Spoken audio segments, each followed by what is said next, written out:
good morning, good afternoon, good evening. Yes, it is Sunday night and it is time for another live stream. Tonight, we are going to be talking about the DJI Neo. And I'm going to give you a very brief review of this product, having spent some time with it. We're then going to talk about can the Neo Freestyle. I'm going to keep that a little bit separate as well. We're going to catch up on the situation with these, the Goggles 3 on 03, because I was hoping that DJI might have fixed the issue among their release notes, which said fix some bugs. Unfortunately, it doesn't appear to be the case. We're going to talk about the new GoPro, because among all the DJI excitement, we did have the release of the GoPro Hero 13 and a Hero model from GoPro as well. We're still waiting on DJI to release whatever they've got coming next. And we're going to talk about OpenIPC because I have one of their AIOs. Now, as always, I'm just going to catch up on the chat a moment. Hello to everyone. Donut FPV, Andy Kirby and Jumbo Fly Emmanuel, and it does freestyle. Yeah, okay. You've got to take into account, lose what freestyle is. No one has ever said this drone can't fly in manual. I've flown it in manual. I'll show you that in a minute. The real question is, should you buy this for that? And that's what it's about. A car can act like a boat if you drive it into the water. It doesn't mean it's not going to sink. And that really is the same situation with the Neo.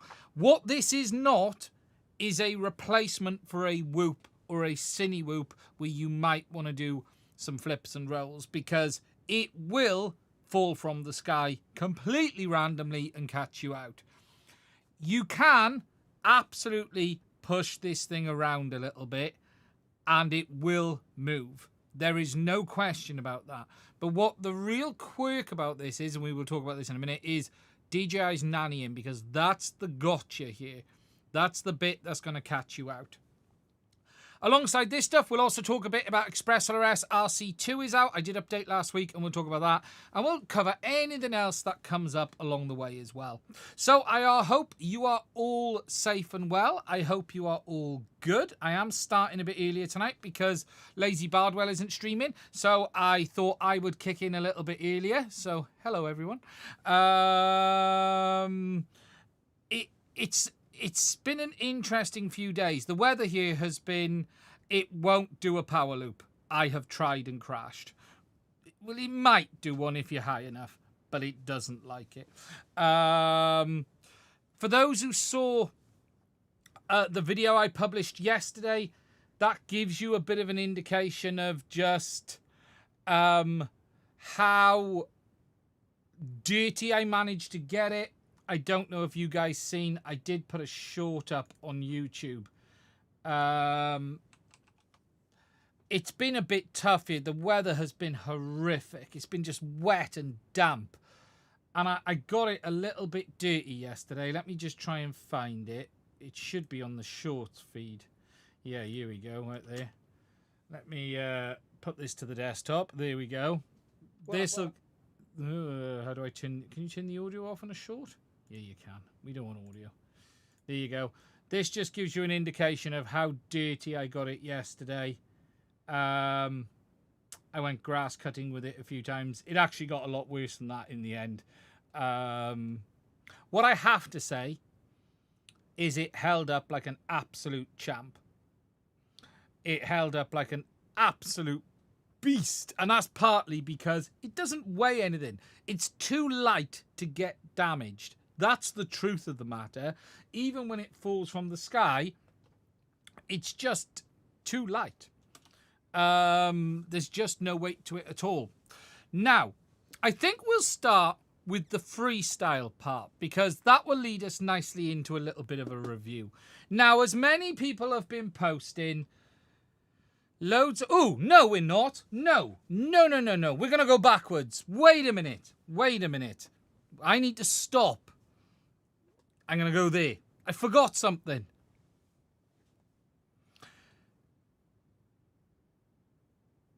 This week, the channel hit 60,000 subs. And I just want to say a massive thank you to everyone who has supported us and getting us to that. It actually happened under the radar and I didn't really notice it happening. But we did hit 60,000 subs this week and it is an incredible achievement. I can't believe we finally got to this number. It's just mad, and just a huge thank you from me to all of the channel viewers, the supporters, the Patreons, the channel members, everyone who has watched a video to get us here.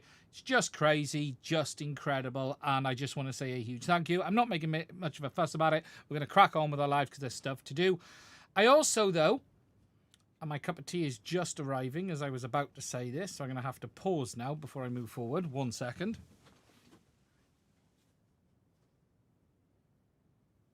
Under the monitor. So, whilst my channel hit 60k this week, I want to say a massive congratulations to Mr. Nick Byrne, who also hit 60,000 subs this week. Frankly, I was sitting here feeling rather smug about myself, thinking, you know what, that's a good achievement, well done. And then it turns out that bloody Burns has gone and done it as well. And then I have to share the glory with him. But what I do want to say is just a huge, huge congratulations to Nick, because Nick is setting the standard of what it is to be a great FPV channel. He not only does amazing reviews, he puts out amazing content. He is a proper YouTube FPV channel, and there is no one that deserves the 60k more than Nick. What I'm actually shocked at is Nick has only just hit 60k. I thought that Nick was well beyond that, and for me to even be in the same category with regards to this as Nick is incredible, and I am extremely humbled by that.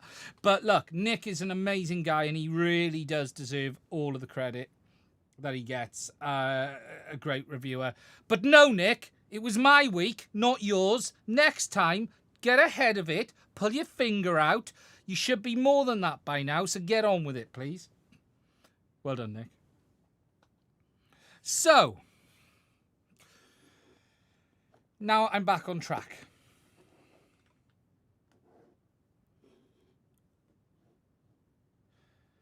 So, there's been a lot of comments on the Neo, can it freestyle? And I'm going to show you some stuff, right?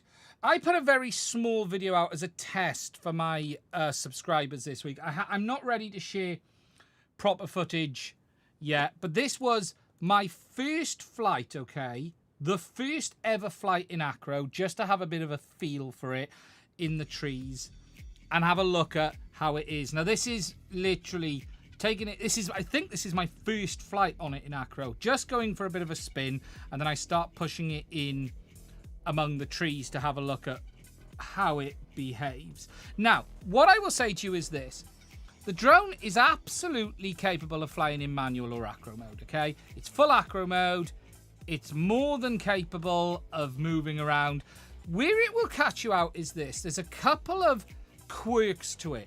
The second you touch anything, it just wants to fall out of the sky, generally, in my tests. You hit a leaf, done. Game over. You hit the ground. You hit a branch, you catch something, it just plays possum and dives into the grass and doesn't really want to do any more.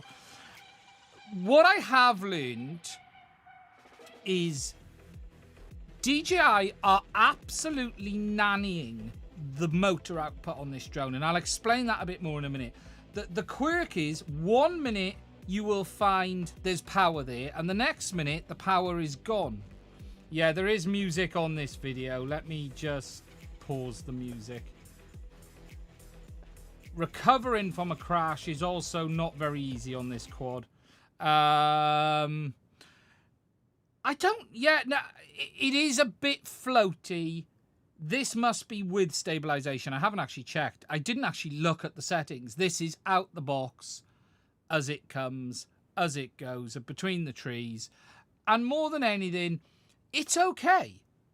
It's just, it's not great. It's not terrible. It's okay. But it really does have a few very specific quirks that you sort of start getting used to. And the worst thing is, it sort of doesn't do what you expect it to do randomly. And it's almost like DJI have taken the power away.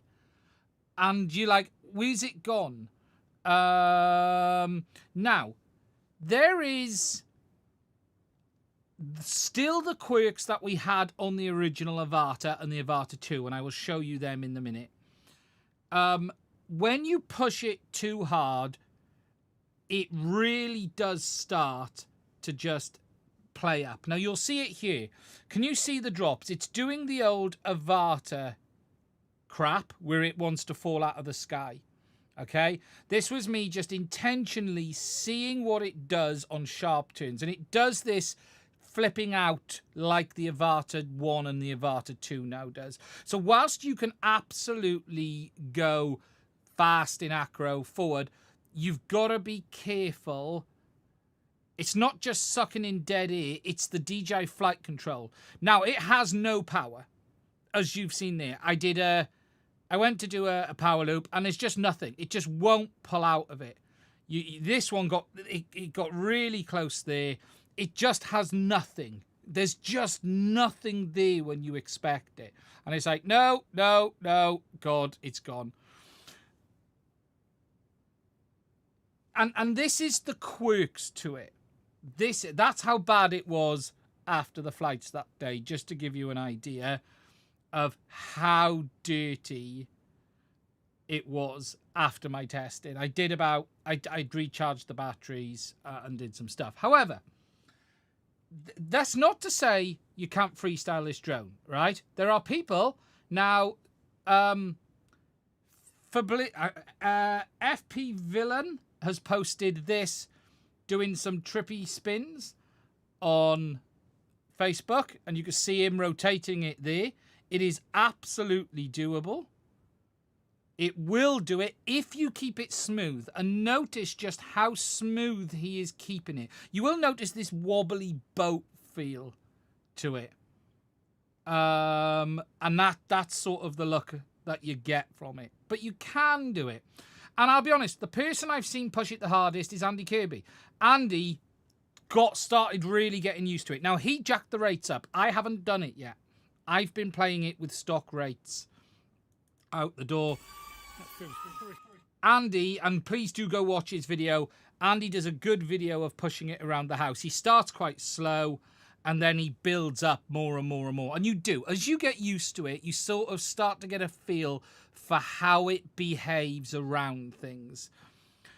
To be fair to it, it is absolutely capable of moving around at speed in acro mode. Where it starts to struggle is on tight turns.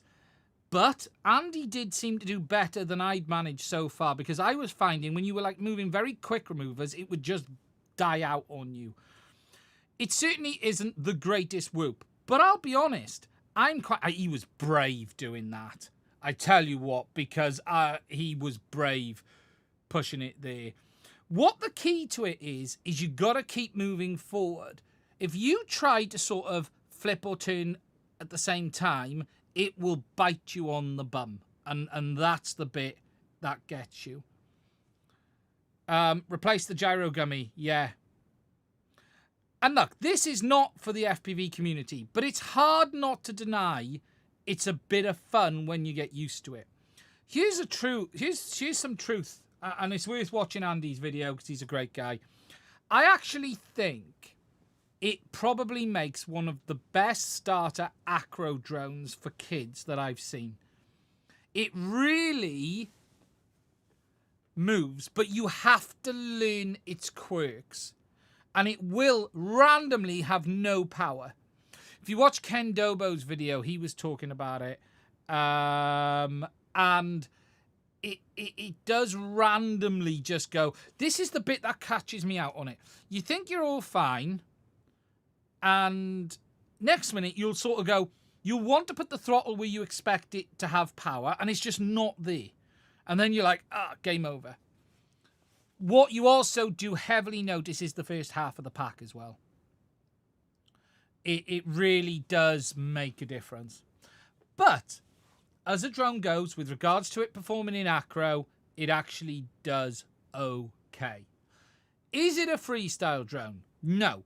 Should you buy this to do any freestyle moves with? No, just don't do it. You can do it if you want to, just like my point is saying, a car can behave like a boat if you drive it into the sea, but it doesn't mean it's going to make it to the other side. And that's the same for this. It can do, it's got manual mode, it's got acro mode, it can do flips and rolls in certain circumstances. What it isn't is a fly lens, or, you know, it's not got the power. If you think of something comparable, would be probably the GoFilm 20. You know, this is probably a very comparable drone. And that's better for acro. There's no question. But I broke the frame on mine. So here's the truth. I was pushing this around the beach in summer and I broke the frame. I crashed this like 20 times. And it's fine. It's all clean now. So for those who... I cleaned it up the other night. I spent some time with a brush cleaning it up. There's just... Yeah, you can't knock it. So, as for a bit of a mini review on this, the drone does work incredibly well at what it's designed to do. I'm actually really impressed with DJI's software. The tracking works quite good. It's not perfect and it's not brilliant, but actually, I put a bit of a video out of it following me around the field. It's actually that first video. If I show you guys this, you guys will see this. This is the first bit of the video. I'll let myself talk to you from the video. This is it following me. But I've also got a mic up here as well, recording on this one. Now, I'm going to turn, and we're just going to see if it follows in front of me or not. And the idea really is to see how it behaves with regards to this sort of vlogging mode that you might want to use when you're out and about. I don't know how close I need to keep this phone to my mouth with regards to the audio. It's going to be interesting to see. You will obviously view the audio from the drone on this one, and it'll be interesting to see how it is on this one. I'm going to try and keep it quite close. And then what we'll do is a wander through the trees. I'm just going to bank round. Yeah, it's following. It's a bit like a boat. I wish I could show you this, but it is sort of wobbling about a bit like a boat. But it is working quite well, I will add. Quite impressed with that. And what we'll do next is, once I've gone this way, we'll then go for a wander through the trees and have a look at how well it follows in that environment. And I'll try it in a couple... Yes, you have found Bigfoot. So, audio is weird. Here's a real interesting thing about it. The audio is... that stops just up the road there then, and then I haven't finished putting everything together. For what the price is, as someone has just said there, Skate, it is impressive. It really, really is impressive. The audio is weird. Now, here's something cool. DJI are actually uploading the audio from your phone to the drone. When you download your footage that you've been talking in with the phone app, the audio is on the drone in separate files. It actually records the audio live, but the audio has an echo on my Samsung. I need to try my iPhone to see if it's the same, but it does have an echo to it, because remember, that's removing the prop noise as I'm doing it. The image quality is junk. Okay, it is not as good as 03. That's for sure. It isn't as good as 03. I'd probably, probably on par with the new Runcam Thumb 2. It's certainly not 03 good. Okay, so understand that. But you got to take into account the price as well. The smart modes work really well. I actually think it's a bit of fun. And I think it also makes a very good learner drone to a point. Others had a review as had audio, but not as good, but sound better than yours. Yeah, that was using the Samsung S23. What I don't know is, was it using like 2 microphones on the Samsung? I'd need to look into it. Does removing the prop guards make it any better? Not really in my tests. Noise. It's bloody loud, okay? There's no getting away from that fact. It is loud, loud. Loud, loud, loud. Okay? Loud. Horrific loud. It also really doesn't behave well indoors in low light. I will say that as well. The vision position system on it really isn't good.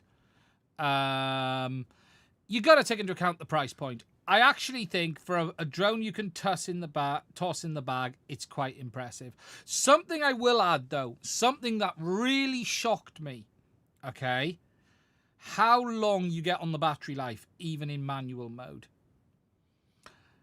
You compare this to, say, a Cinewhoop. This, you're flying this for like 10, 12 minutes plus in acro mode, even pushing it. Whereas, you know, you'd be flying one of those small things for 1-2 minutes at best. The one thing that shocked me is just how long you can fly this for, even in acro mode. It just keeps going and going and going. There is that about it. There really is. Indoors, though, is a problem.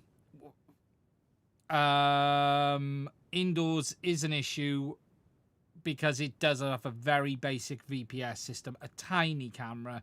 The camera on the bottom of it is really, really small. You know, if I go to the overhead, if you look here, the VPS camera is absolutely tiny. Just look at the lens on that. Even when you compare that, right, to what's on the Avata 2. Okay, so if you look at the downward facing on the Avata 2, you've got TOF sensors down the bottom. Whereas this has got a tiny, tiny camera. This basically is like your mouse. This has basically a computer mouse sensor in the bottom. Is literally what it's doing. I haven't seen Quad Mover's video on the Neo. No, I haven't. Lithium ion is the battery. It's basically like having a mouse on the bottom. It really is. But yeah, look, for what it does, I can't complain about it. Now, there are some quirks that you do need to be aware of here. And the DJI gotchas come thick and fast. So, this drone will act as a camera drone when in combination with the DJI RCN3. That is what it will do. It will only give you acro mode when used with the DJI FPV remote version 3. Unfortunately, you cannot use FPV goggles on the Neo in combination with the RCN3. You have to have the FPV remote 3 to use this drone with the FPV goggles.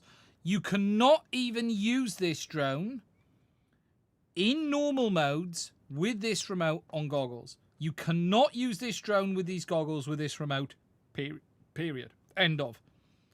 You have to have these two remotes.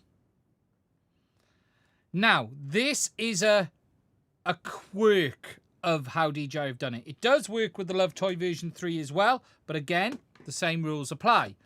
The Love Toy version 3 with the goggles and the Neo, or the remote with the goggles and the Neo. What you can't do is do these three here, unfortunately. As I have shared in the video though, the ham file does work, but the ham file only works in combination with the FPV modes, not when using it with the RCN3.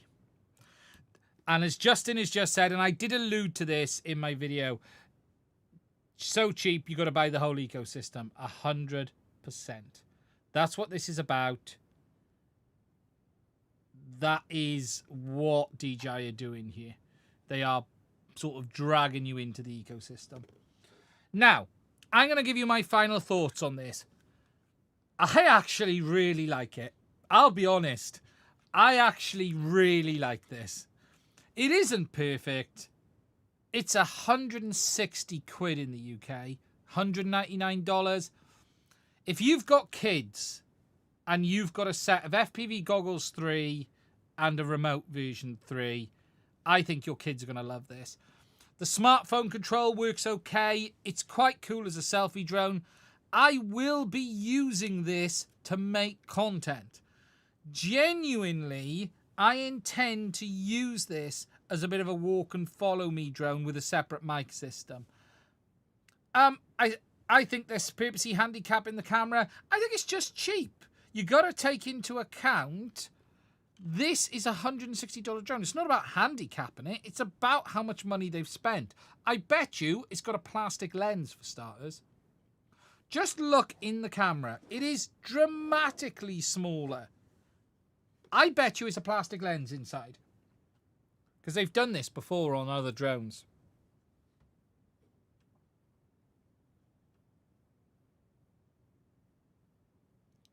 See, look how small the lens is on this. If you look in, right, the lens is actually right in the middle. It's hard for me to show you. Let me try and get up further. Let's get up under it. Right up. Ooh. Let me find where I need to focus. Where's the focus point?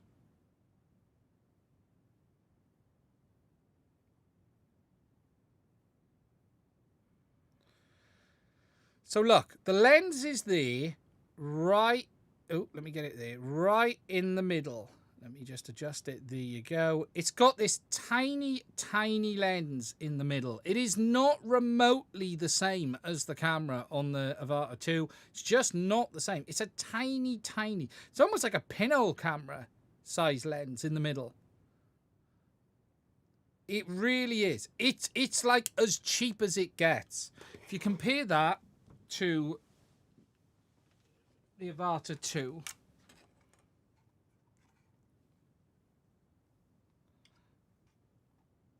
You know, this thing, where are we? There we go. Where are we? Ooh. You know, this thing is a different animal altogether.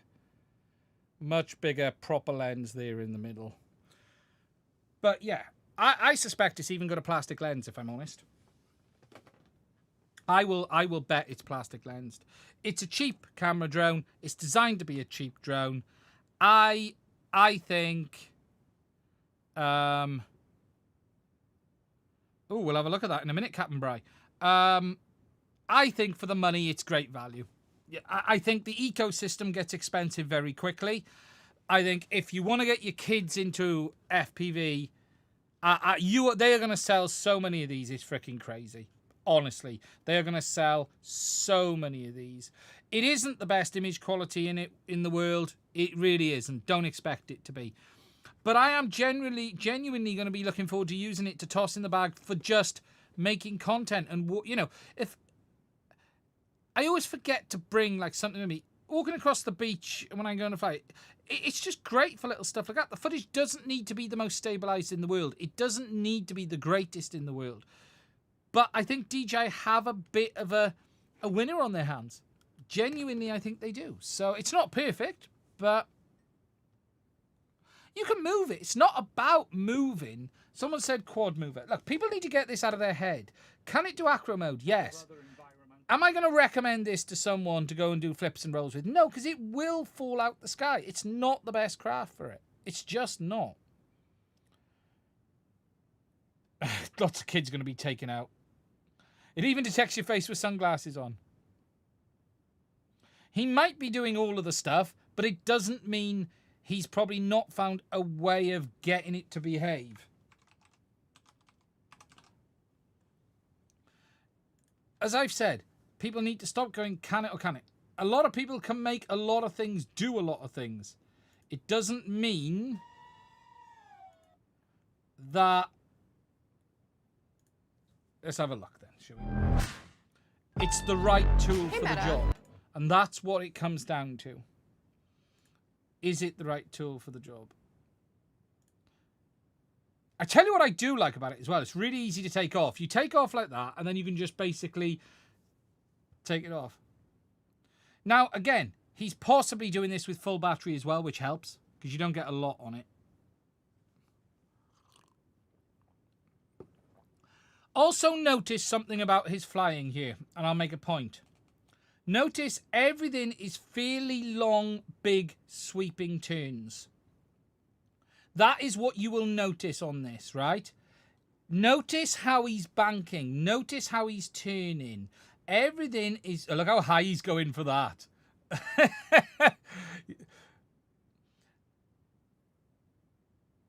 You need to leave yourself space.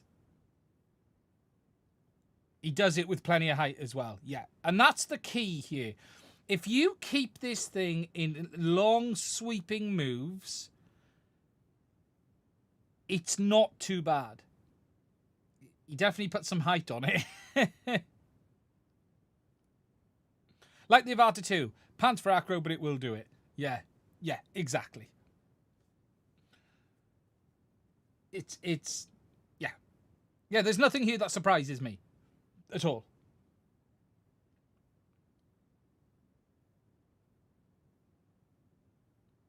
Oh, he did well there. He did well there. I'll give him that. I tell you what is also interesting. I do wonder if he... Because Quad Mover flies line of sight, does he not? Just remind me. I believe he flies all line of sight, correct? Someone just remind me. Yeah. I tell you what, one thing I have noticed, and what partly catches you, I think the gimbal on the camera isn't strong enough at times to stay where you put it as well. And I noticed this on one or two of the rolls. I swear the camera moved, and that caught me out. He may have a bit of a benefit tossing it line of sight because you can see what the aircraft is doing. All of that was flying with the fly app using the virtual sticks. He couldn't have been. You can't fly acro with the virtual sticks. Oh, it's freaking loud. It's freaking loud. It's loud. So, the Neo.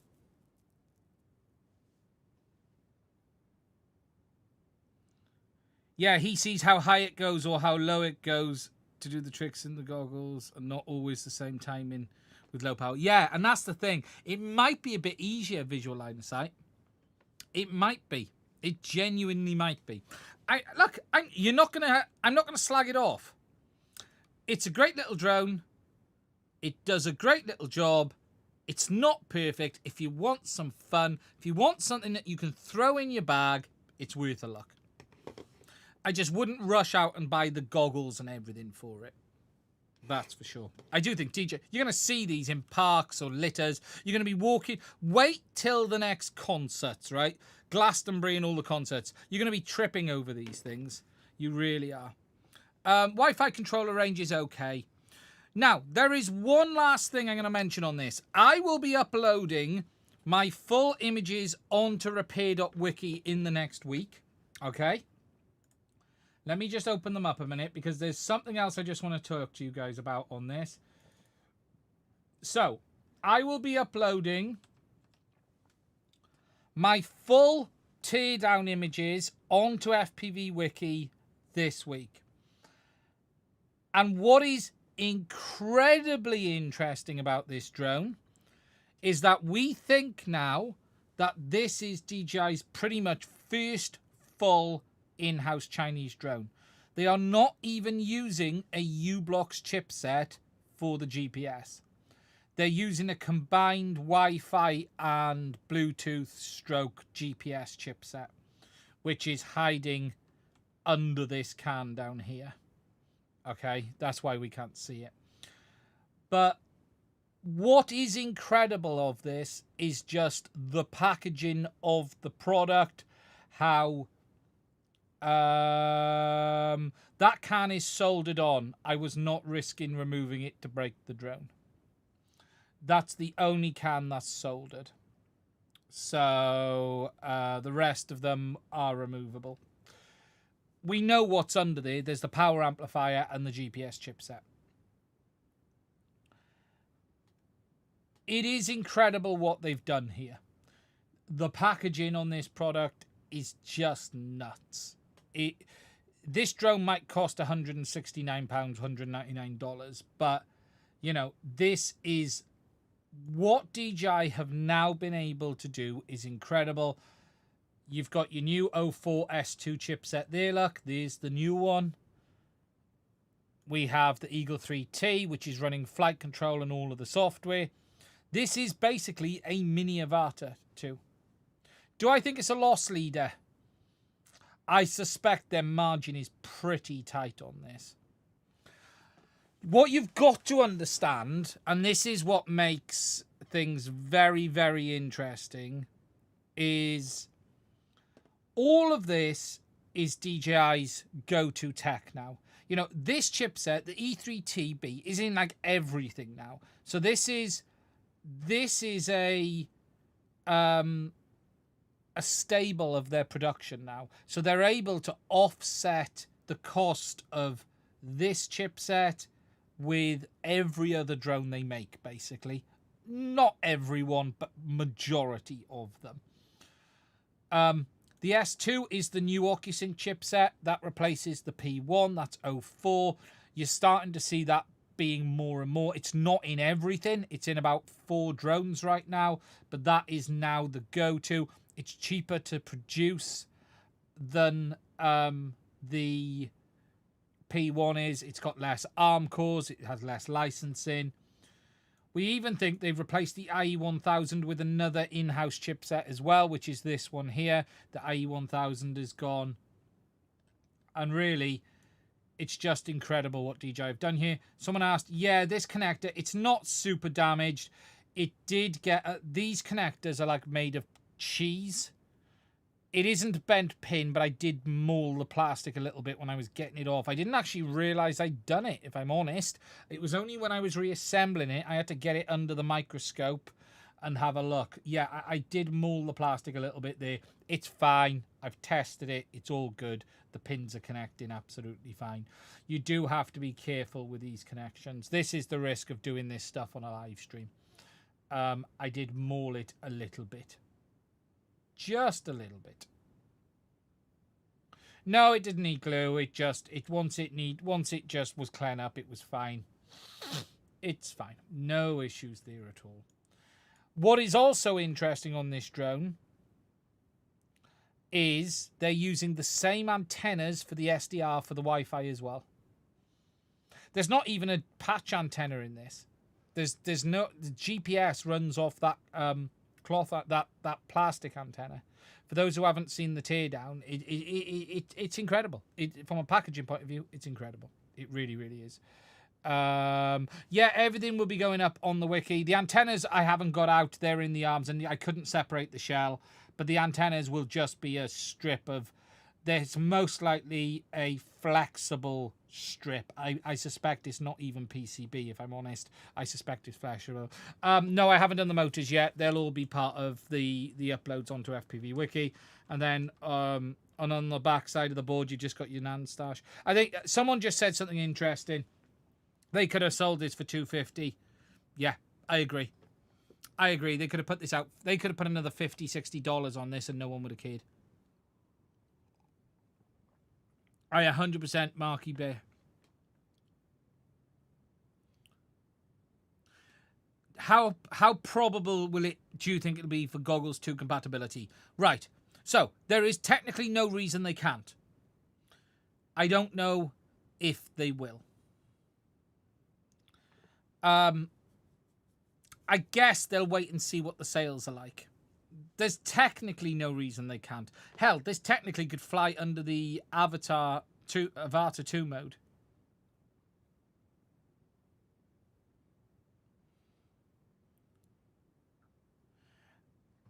I also wonder if DJI are going to stop the backwards compatibility now simply because of the new goggles that are around the corner. We're going to have to wait and see on them. Neo Pro incoming. Lon, yeah. Neo Pro. Yeah. And look, this is an interesting part. See, Right, we know that DJI are working on new goggles, okay? Initially, all of the thoughts were that DJI were working on a mini Avata 2, which is this, because it technically is a mini Avata 2. It's the same machine, it's the same chipsets, and a budget goggle to go with it. However, over the last few weeks, the whispers and the rumors are that the goggles aren't coming yet. And whereas initially it felt like the Neo and the goggles were like a hand-in-hand product, and sort of the assumption was DJI were going to release a really cheap drone and goggle set to get people into FPV. This turned out to be something a little bit different. No one really anticipated until we started getting the leaks and the images that it was more of a selfie drone than an FPV drone. And that's what it is. It's a selfie drone with FPV capabilities. Now, DJI is definitely still working on goggles, but they do now appear to be their own product and not so much linked to this drone. Whereas it felt like DJI was trying to compete with some of those cheaper drones with goggles out there, they're not. The goggles are going to be something separate. Now, if you want my money is these new goggles will be a replacement for the Goggles 2 and Integra officially. They will be a budget goggle, LCD based, less box, but think of it a bit of an amalgamation of what we've had before is the term I'll use. We don't know pricing, but really it's a budget goggle based on the 04 chipset. Because remember, Goggles 2 in Integra are 03 based, not 04 based. So it is coming.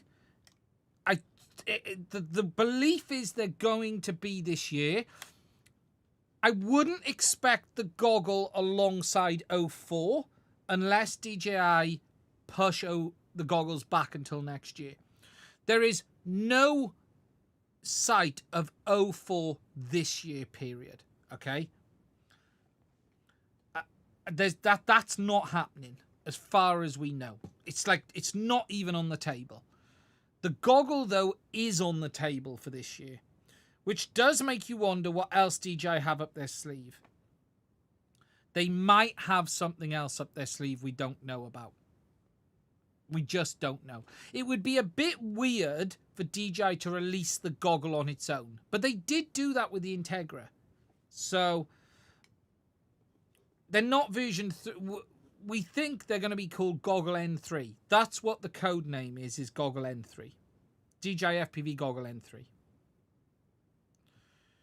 N3. But let's see. We're going to have to wait and see what DJI's plan for it is. Today, though, it's less goggle for the Neo, and that's something we got wrong. I got wrong as a person who's guessing and predicting and reading tea leaves on this stuff.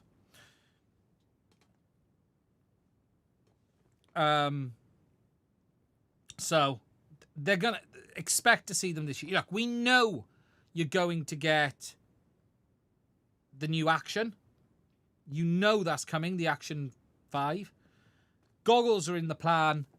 A3S, possibly the Mavic 4 this year. That's a bit on the cards as well. And then 04's probably January, February time. More like February at this moment. More like February. Before we see the 04 family land. Maybe the Neo components will be spun off into a Vista 2. Really, look, the only difference between an 04 air unit and this will be the camera. This is 04. Okay, not the only difference. That's wrong. Okay, so this only has one RF front end. Lon, you're saying it's not great, or just not that much better, Lon. I'm assuming what you mean. This is an 04. It's the same chipset. The only thing it doesn't have is whatever camera choice, and it has less RF front end. See, this is quite cut back. It doesn't have the 4 antennas. It only has 2 antennas. It doesn't have the same RF power chipsets. It's all cut back a little bit. But it technically is O4. It's O4 ear unit. This could be an O4 ear unit. I still think DJI have a bit of way to go to get O4 down to a single board. It's possible, but I think it's going to be hard. But let's wait and see. If the Integra works with the Avata 2, then why not O4 generally? It could. It's if DJI choose to. This could absolutely work with the Goggles 2 and Integra. It can absolutely do that. We just got to wait and see what DJI does. It's down to DJI to choose if they're going to do it. Not to mention the crap bit rate. What are they running it at, Lon? What, this or that? We're just going to have to wait and see. That's all. This, more than anything. I have a feeling DJI will bring support to this, to the older goggles. I think that will be the last thing they do, but I do think they'll do it. I think they will do it. It's probably on the cards. Okay, so that's the DJI news. Now, before we move on from DJI, the last thing to talk about is this. Is the O3 support with the Goggles 3. Oh, yeah. Yeah, Nat and Lon, that was Umbrella A9 based. It doesn't appear to be the case that the new firmware has fixed the issues with the Goggles 3.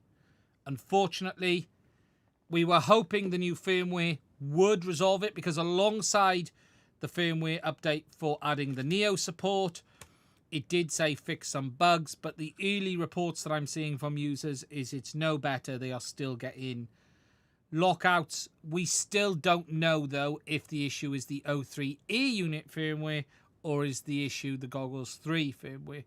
This could imply that the issue is with the O3 ear unit firmware, being honest.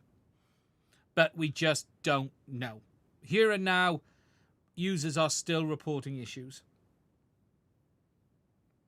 I will do a follow-up video in a few weeks if nothing changes, to keep this in the height of noise. What has been amusing on my video for it, I've had DJI support posting, and DJI support were posting and saying, hey, sorry for your issues. Please reach out to us and we'll open a customer service case. And it's like, it's their bot. What even made me laugh more, and this was hilarious, Ken Dobo's sort of freestyle video on this, he crashed it a few times, and they reached out and said, hi, Ken, we're sorry you had a crash. Please reach out to us for additional support. And Ken's going, I crashed it. What do you mean reach out for additional support? They literally are all over YouTube. I think it's some AI bots, or at least some basic customer service bots is what I think it is.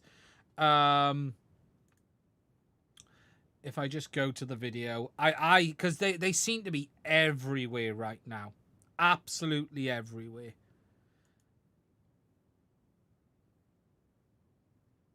Let me see if I can find the comments. It's funny. It really is funny. But yeah, DJI support were reaching out to users. I'm just trying to see if I can find any of them.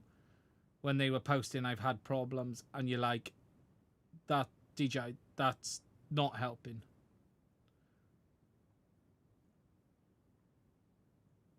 It's got to be here somewhere.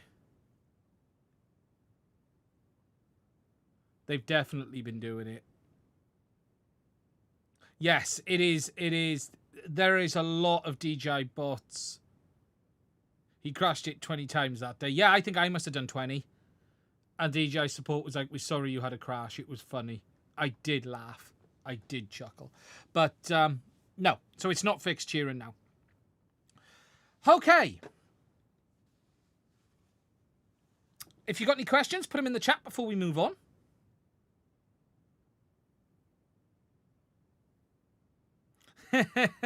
Siatia, how you doing, my friend? Thoughts on the Neo unleashing a new era of no drone zones? Hell yes. Yeah, look, this is so cheap, so easy to get your hands on. Can I see these being at like every festival? People are going to be dumb as you like with these, because it's like, oh, I bought a drone, and you're going to see these in Best Buy, Argos. Yeah, it's so noisy as well. You're going to see it everywhere. Ronton, G3 still have issues at O3? Yes. Here and now, it seems to be the case. It does. Yeah. But you're not going to get me saying bad things. I like it. Leave it alone. It's a nice little drone. Doesn't need all you negative people saying bad things. It's only a little drone. It doesn't need all the negativity. It does very well on its own. It just likes to tootle about, flying around. Don't listen to them. You know what you can do. You don't need them.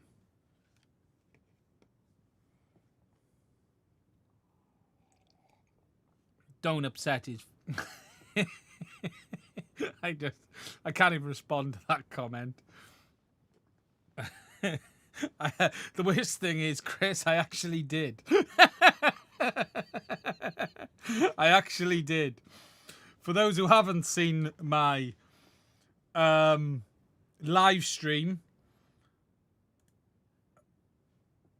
evil things I did to it.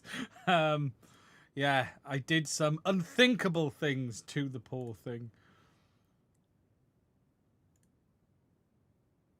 I'm not even sure where I'll find that in the video. Teardown and violates. Yeah, I haven't looked at the price of the props. I also haven't managed to break any of them either.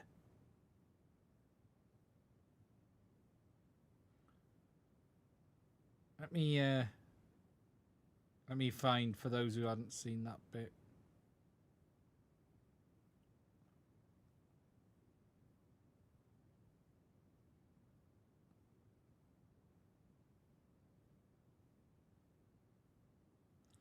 I'll get it now. Oh, here it goes. I found it. You shouldn't be seeing things like this. See, there is a huge hole in the middle of this drone, right? There is a massive hole in the middle of this drone. There's like nothing in there. You can actually get your finger in there. You can definitely get your finger in there.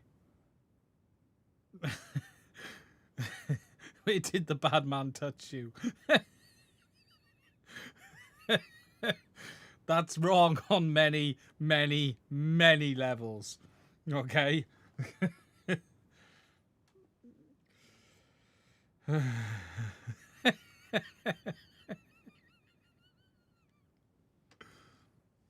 Why do I say it's hard for DJI to do a single board? Because even getting this down to remember, this board is still that big. Okay? Getting that all onto a single board is going to be very, very hard. The only part that is smaller is the S2 compared to the P1, and it's only about 30% smaller. Everything else is the same. You can't take anything else off. They could save some space if they didn't put onboard NAND in. If they didn't put storage in, you're going to save some space. So whatever they've put in the new air units, 20 gigs, 24 gigs, leave the NAND out, you'll save some space. Leaving the NAND out is probably one way of doing it. But DJI is still going to struggle to get 04 on a single board. Is it possible? Yes. However, take this into account, okay? This is the last comment I'll have on this. DJI making this as small as they can is fairly simple in the sense of they control the power management on this. So they have their own battery, which has its own BMS on board, which delivers the power. On an air unit, they have to make it capable of supporting a wide range of voltages and not just burning out at the drop of a hat like you do find on some of the Avatar HD VTXs, for instance.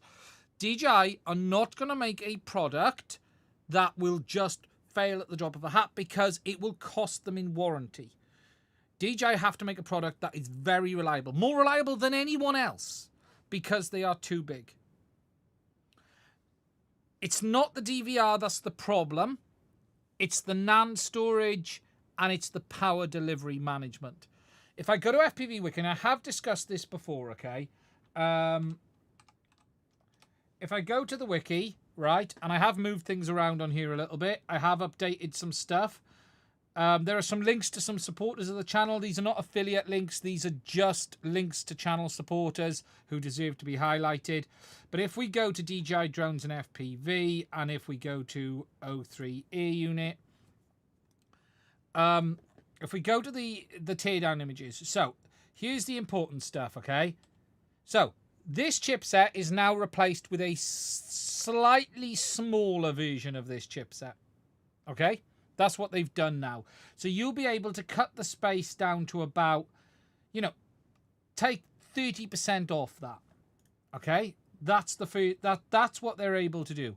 Everything else has to be exactly the same. You still need the IE1000, you still need your 2 power amplifiers. All of this here is power delivery, voltage regulation and power delivery. This is RF front end. You still need all of this. You can't get rid of that. You have to have the Eagle 3T. You have to have your NAND, which is here for your video recording. You need memory. You could probably cut some space out, but you still need memory. And then the rest of this board is the rest of the power delivery. This is all needed. This is all voltage regulation and power delivery. System management IC for the P3, the Eagle 3, the S2. You've got power management here for the NAND. You've got all power delivery and I/O. All shrinking this is really, really hard. They have already gone down to insanely small components. Getting this down further is almost impossible. Did they die shrink? We don't know. The S2 has less on board. The reason the S2 is smaller is it doesn't have as much on board as the P1. The P1 has additional ARM cores, whereas the S2 doesn't. The real difference between the P1 and the S2, other than the RF front end changes, because they have changed the RF lines, they've allowed up to 6 antennas now, it's got higher bandwidth. But the difference is, this chipset, the P1, has basically, it's 2 chipsets. It's an ARM, dual ARM cores, and LTE DSP. Okay? Now, in 03, they don't need the ARM cores that are on this chipset. On the Air Unit and Vista, they run the OS on the P1 because there isn't another chipset. You run the OS directly on board the P1 chipset, and that's why it's got the ARM cores. So the Linux OS runs on the P1 on the Air Unit and Vista. On the 03, they run it on here. They run it on the Eagle 3T. On the 03 Air Unit, the ARM cores in the P1 are basically redundant. They're not needed. But they didn't have a chipset they could use instead. They did have the S1, which is basically the same as the S2, but less RF capabilities. But the S1 is limited to 20 megahertz bandwidth and can't do the 40 megahertz carrier mode, 50 megabits, 60 megabits a second. So they had the P1, which has the ARM cores and the higher bandwidth DSP, and they had the S1, which had no ARM cores and a narrower bandwidth DSP. What they've done with the S2 is left the ARM cores off, but added the improved RF system. So to make this smaller, it's going to be hard. It's going to be really, really hard. It really is. We're going to have to see. I'm not saying it's not possible, but they're going to have to give up some reliability, something like that.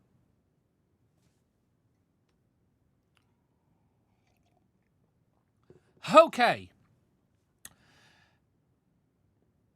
V.ch has said, someone had to say it, can you tell me your opinion about the new head tracker for the Walksnail X glasses? Have I seen any leaks with these boards? Let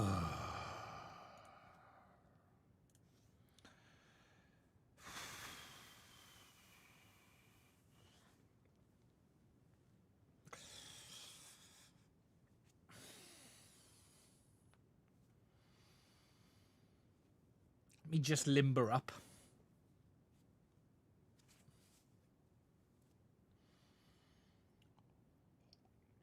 Let me just find a picture.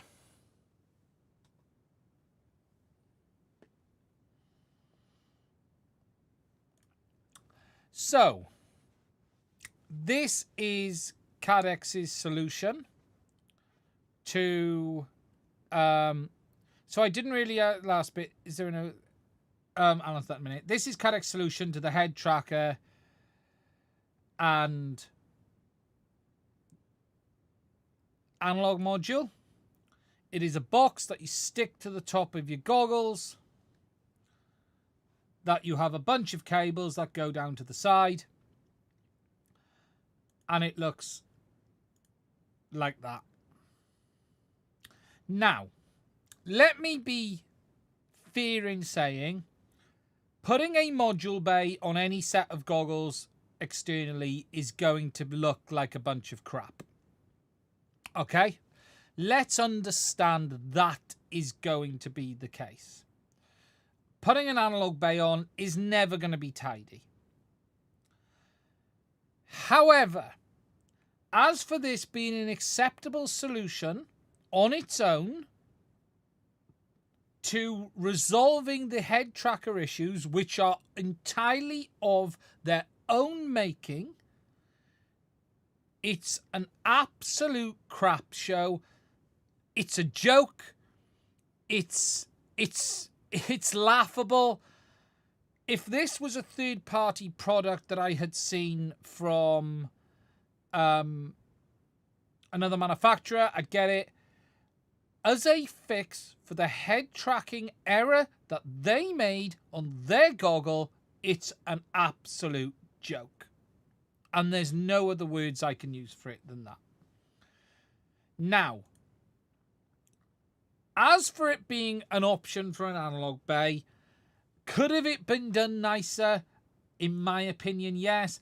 I would have liked to have seen a new top plate with a board integrated that you could slot into. I think it would have been nicer to have something like that with some internal wiring. Look, from a head tracking point of view, it's a crap show. It's just a joke. This is Cadex paying for not... Oh, actually, no, it's not. It's you, the user, paying for Cadex not doing their due diligence and not designing their product properly in the first place. So here's the reason you need an external box. It is not because it needs a 9-axis gyro. It might need a compass sensor, which that goggle doesn't have. But the fact of the matter remains, the system that they've chosen for head tracking runs off an STM32 and not off Linux, and they don't have an STM32 in these goggles to run it off. So what that board has is an STM32 in it alongside the new gyro. Now they did add 3 more axes, but they added a compass. It's not that the gyro has 3 more axes. They're both 6-axis gyros. It's just that this has a compass sensor as well. It's just a joke. I'm sorry. I've tried. They're meant to be sending it to me. I don't know what I'm going to say. I just don't know what I'm going to say. Because it's a crap show. It's a joke. It's piss poor. What more to say? But hey, what do we expect? It's Cadex.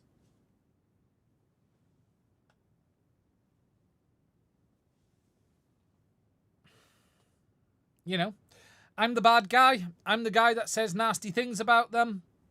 But it's a freaking joke. It's an absolute freaking joke. What I would say is this.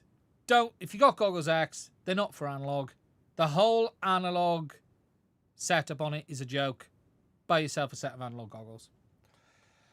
Okay, so someone's asked, O3, yes, it does require an arming signal. It must have an arming signal to go to full RF power. There will be some really cool solutions around this coming in the near future from Express ELRS that's going to allow you to do it. But you do need an arming signal.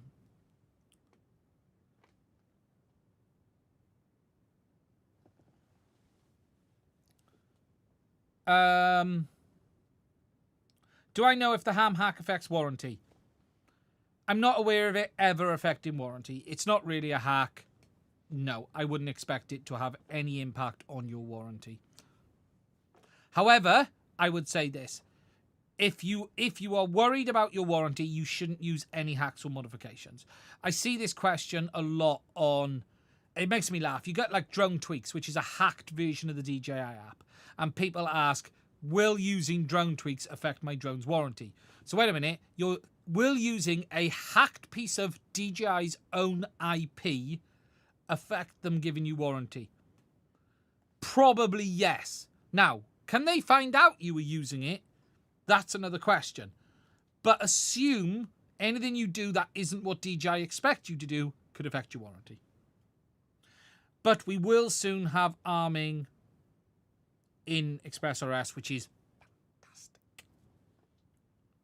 Why is the Neo's follow speed so slow? Because it doesn't really have many sensors.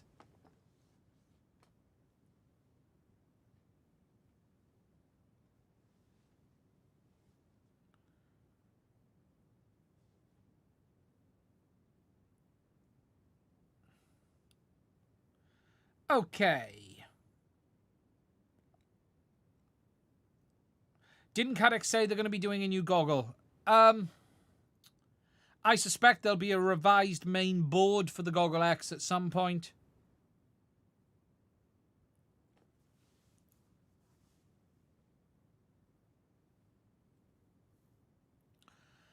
Matt, do you know anything about the permanent FCC mod to the controller too? No, I don't. It's not a world I've spent a lot of time in. I know about drone hacks, drone tweaks. I've used them. I don't know how the permanent mod is done. I would guess updating will get rid of that permanent mod. Yeah, Sierra, you're right. It doesn't really have object sensors. Remember, it's only sensing through the camera on the front. They need to go back to the drawing point and redesign the X at this point. Yeah.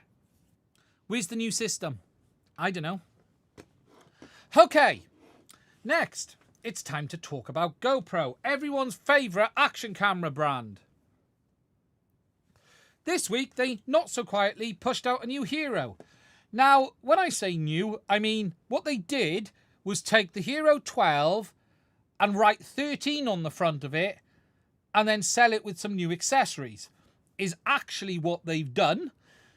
The Hero 13 is the Hero 12 in a new dress. It is literally the same camera, the same everything, except it's just a different housing.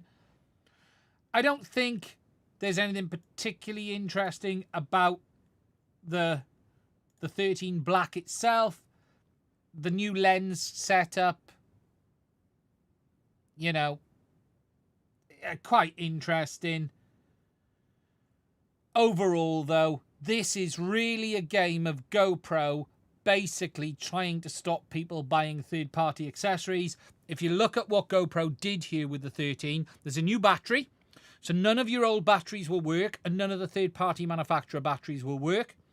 There's new lens fitment. You can use third-party lens filters, but there's all new lens fitment, which means all of the other stuff doesn't work as well.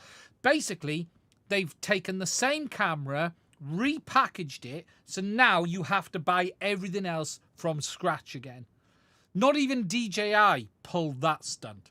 And DJI pulls some really murky stunts at times. But not even DJI pull it that bad. It literally is a way of them getting more money from you if you buy into it. Buying into this camera is the worst idea out there today. The best thing you can do is, if you want the latest GoPro, is buy the 12 and get on with your life.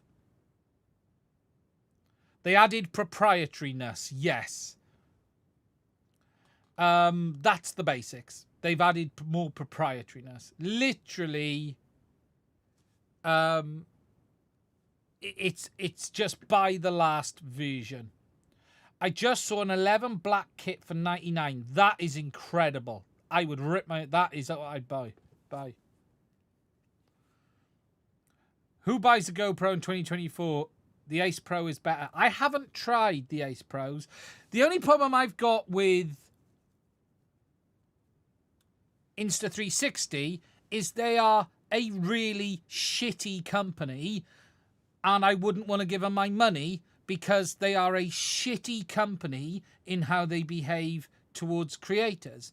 And as such, I wouldn't give them the crap off the bottom of my boot. So that's one good reason not to deal with Insta360, because they are a shitty company. At least GoPro are not so much of a shitty company. That's the truth of the matter. So I wouldn't go near Insta360 with a shitty barge pole, if I'm honest.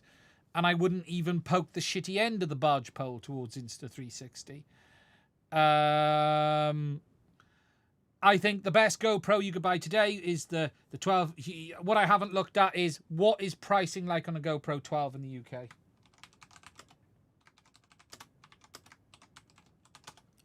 What's the pricing on a Hero 12 Black right now? 249.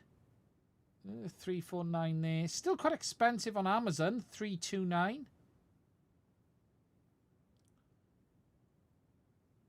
Not super cheap. Yeah, see, pricing hasn't really dropped, but it's still cheaper. 349. And what are GoPro charging for the 13? Should we have a look? $399.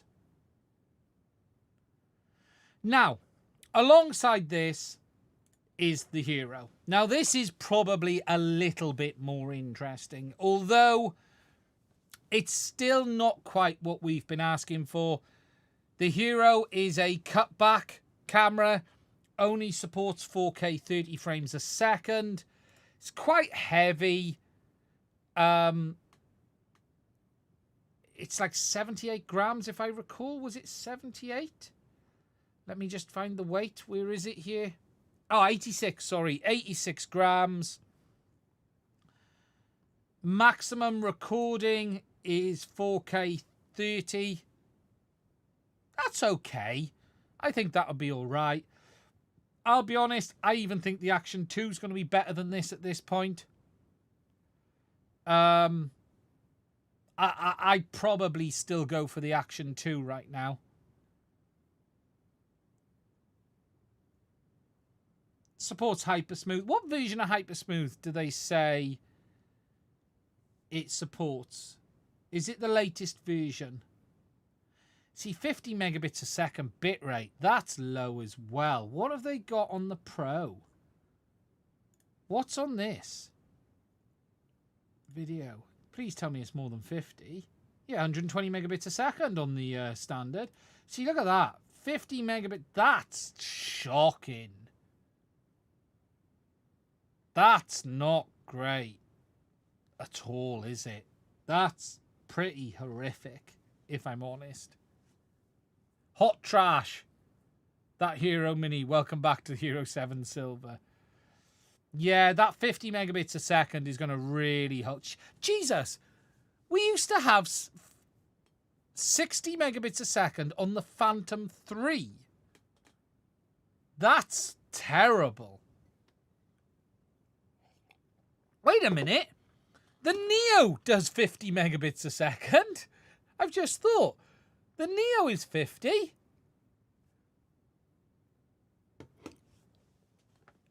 I just clicked on that.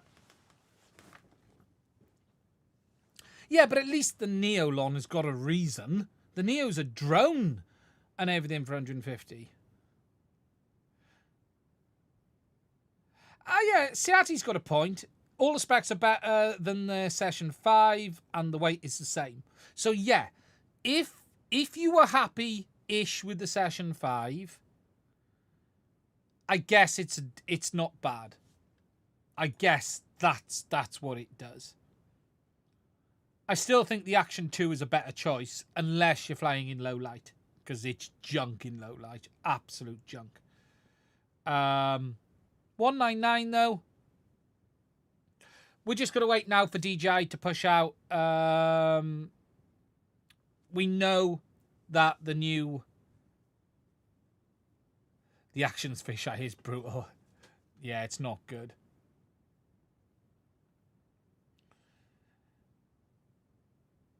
We know DJI are going to do the Action 5. That's around the corner. The Action 5 Pro, no less. That'll be interesting to see what that's like. Lorna's already said meh. It looks fun. You can grab it with chopsticks. Yeah, there's some bits on this. Do you know what?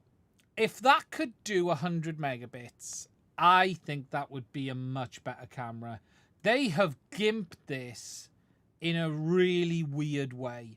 That is a real bad gimping of the spec. That is. Here's something interesting as well. Here's notice. They're not telling you what processor's in it. Do we even know what version of the GoPro processor this is using? This uses the GP2. This has nothing. I wonder if they're not using their own silicon in this and they're using something off the shelf cheaper from China. I would love to see a teardown of this. Would anyone like to see... if no one does a teardown, I might have to buy one of these and rip it apart. It's going to be destructive. I want to know what chip they're using in this. Someone will do it, surely. There's lots of people who rip these things apart. I'm intrigued what they're using.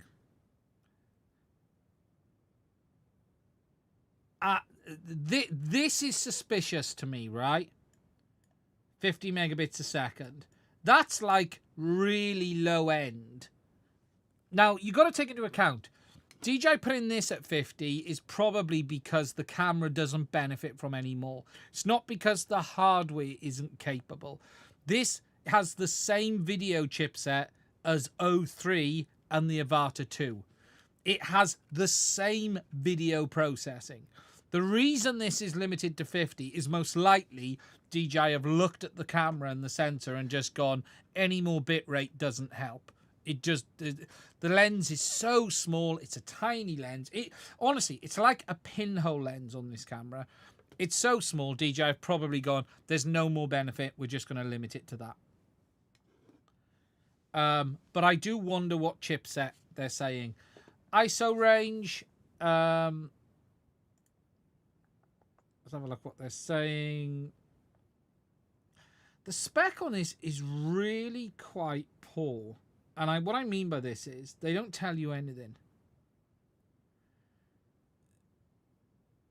They're not telling you anything.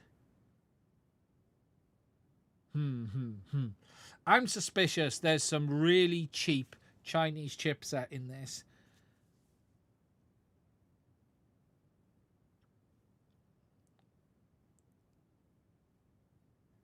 I wouldn't say old. I just wonder if they've gone for something off the shelf. Something like Cadex are using in the Moonlight.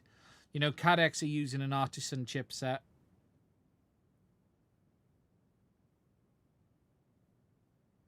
Yeah, is there no settings at all on this then? People are saying, yeah, because I've not watched a review on this yet. I'll be honest.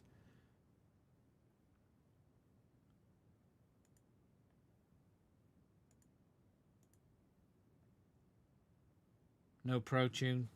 It'll be interesting to see what the hacks guys can do with it. You know, let's see if anything comes from that.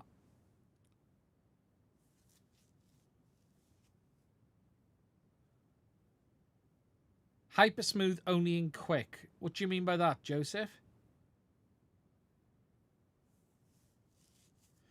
The Instago 3 is... Do Insta360 have a new camera coming out? Have they announced it yet?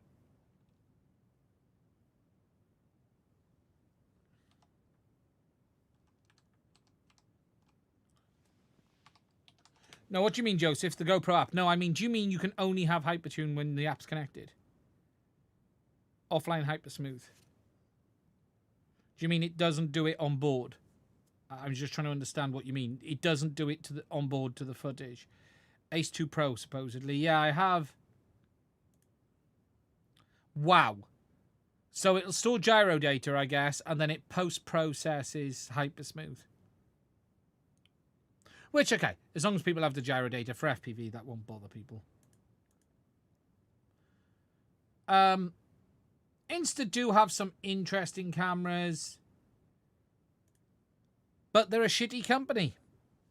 So it's hard to know. And as a shitty company, they shouldn't be supported. Ace Pro 2. That will be interesting.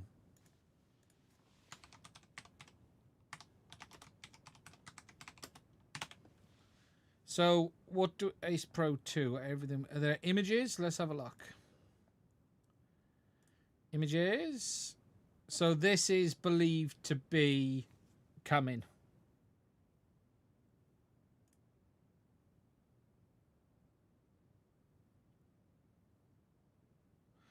Oh, GoPro is making loads of money. Don't underestimate GoPro. GoPro are making lots and lots of money. When you look at GoPros, yeah, it might be a good camera, Louis, but they're a horrible, shitty company who treats people like shit and tries and forces influencers and basically tries to bribe and force influencers. So there's a whole world of thing around Insta360 treating influencers very, very badly. Pulling some really quite bad stunts.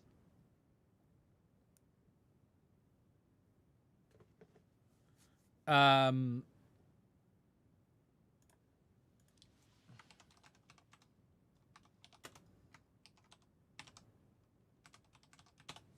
trying to...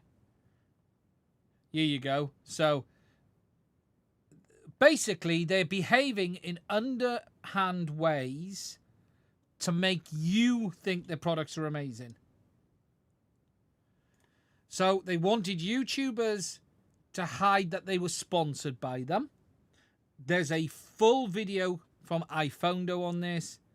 They basically want to pay you, and they don't want you to tell the community that you've been paid for a sponsored video. And there's a bunch of other stuff that came out about it. There was a load of videos that came out at the same time, undisclosed sponsorship, hiding the fact that they were paying for reviews and stuff like this. So now you basically can't believe the reviews you've seen out there. And a load of the big players come out and called them out on it. And it was for the way they were treating creators. Really some murky underhanded crap. I've seen a lot of influencers talking about how good Insta is. Yeah, there you go. So, cool. We'll have to see on the Ace Pro. Could be interesting if it's coming. Looks interesting. Looks a big camera, mind. Look at that. That looks like a bit of a beast, doesn't it? No, and if the cameras are very good, the cameras are very good. But it's hard to, you know, it's a thing. That's a bit of a beast. It looks a chunky bunky.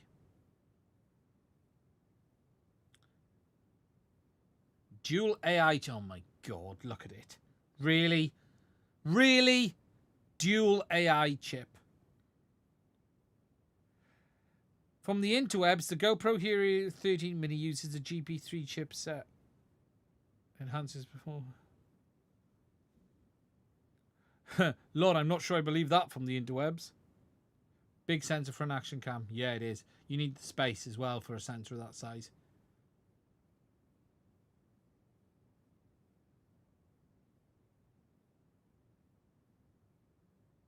Twice the AI, take my money. Fucking. Do you know what? No one should buy any product that says AI. Even DJI are at it. Okay, so. Yeah, I got my doubts as well, Lon. Okay, so that's GoPro. Wait for the DJI. We're going to go from there. Now. Captain Bry, you mentioned something earlier, and I can't remember what you mentioned. Can you post it again, please? Captain Bry brought up something to have a look at before we talk about the last subject. Captain Bry, Captain Bry, Captain Bry. He mentioned a new board from someone. Have I seen the Beta FPV AIO? No, I haven't. Let's have a look.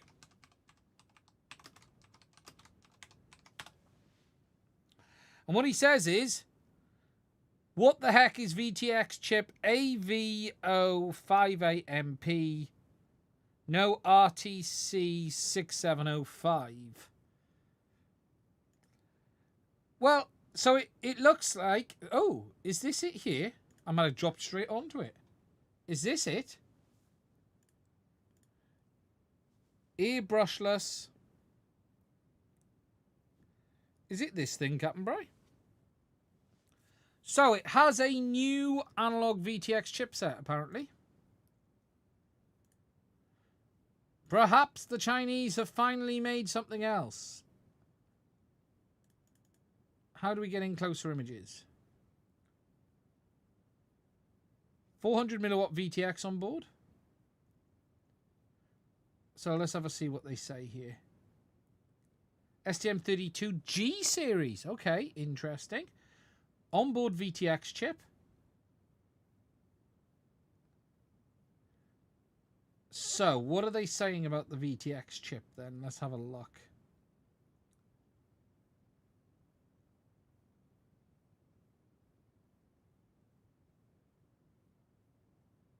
So that is the VTX chip there.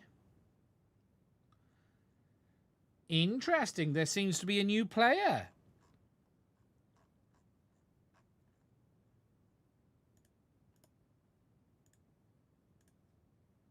So AVO 58. Yeah, look at this. So what is this then? AVO. So it looks like an AVO 58MP.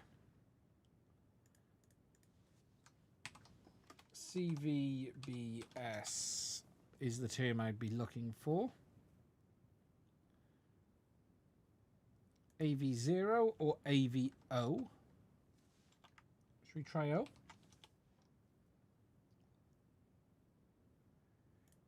Images. Nothing coming up there. AV0. Bugger all coming up for this. That is very interesting. AV05 BPM or 8BMP or 8MP. That is very interesting indeed.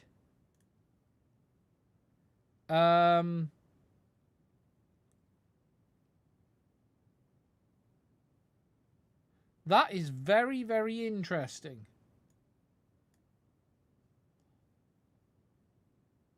It may be some Chinese clone of it. That's certainly new. What's going to be really interesting, though, about this chipset is the fact that it does support things like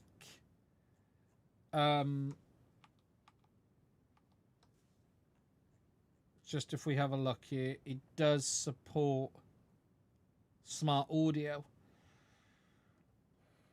That's rather interesting, which would imply it has sort of been designed for this use case. How heavy is the board? Wow, Jesus, 2.9 grams. That is light. Jesus, that's light.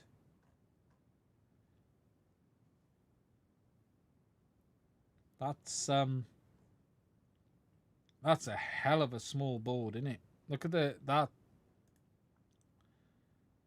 That's really quite impressive when you look at it. Does it support OpenVTX? I don't know.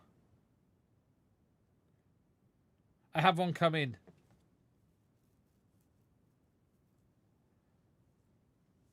You think there might be a second MCU. So, if we look on the board, so SX1281, so the user express ELRS receiver. Use your power amplifier, 5542.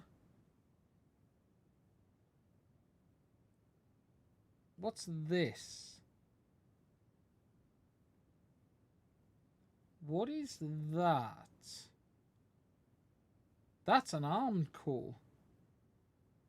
Interesting. There's another ARM core there. It's an F. That is interesting, yeah.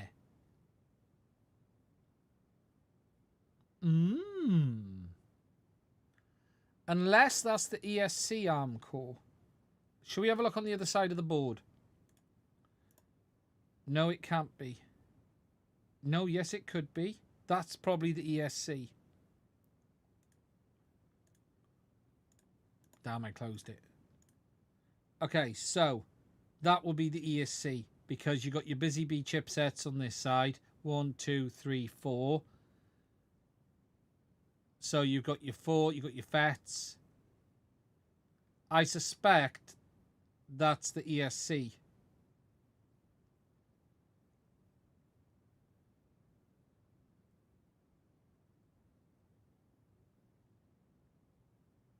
Yeah, wait a minute. That's got 4 mount holes. And that... What? What? I've just realised that. Oh, it's the 5-in-1. Sorry. So what's the difference between the 4-in-1 and the 5-in-1?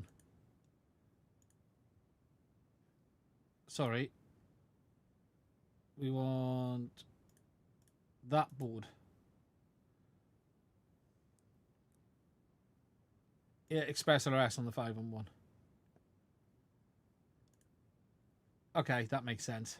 So, there's the 4-in-1. So you've got your Busy Bee chipsets on that side. Oh, wait a minute. Okay, so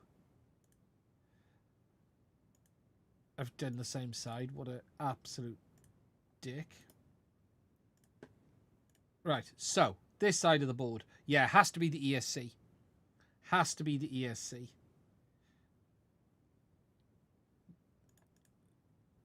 Main MCU. What's that?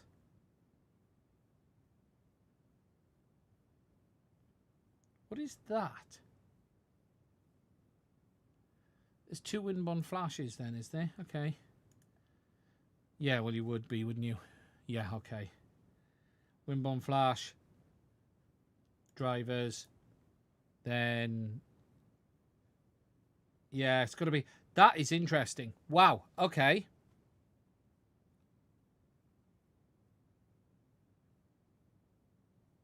Oh, OSD.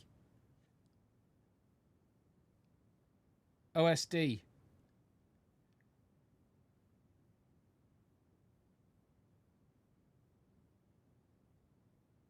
Interesting. That is a freaking small board, isn't it? Let's be honest. That's an incredibly small board.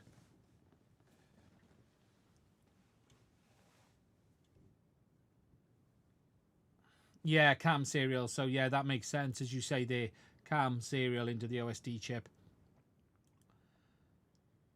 Interesting. I wonder what you are. Some more digging is needing. It's not new, it's just really used. What, that chipset? The AV chipset? Remote ID. Yes. Okay. So, guys, if you've got any questions, please do put it in the chat now. I'm just going to have a swig of this cold cup of tea. And then we're going to move on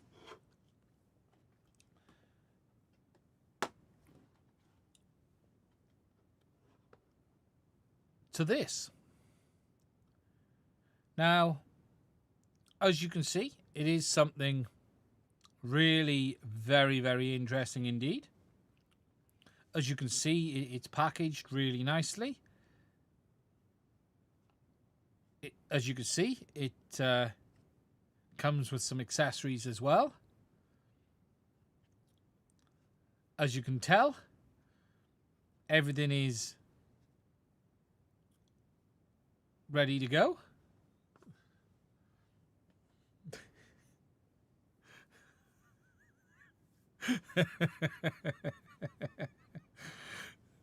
Right, I should fix that, shouldn't I?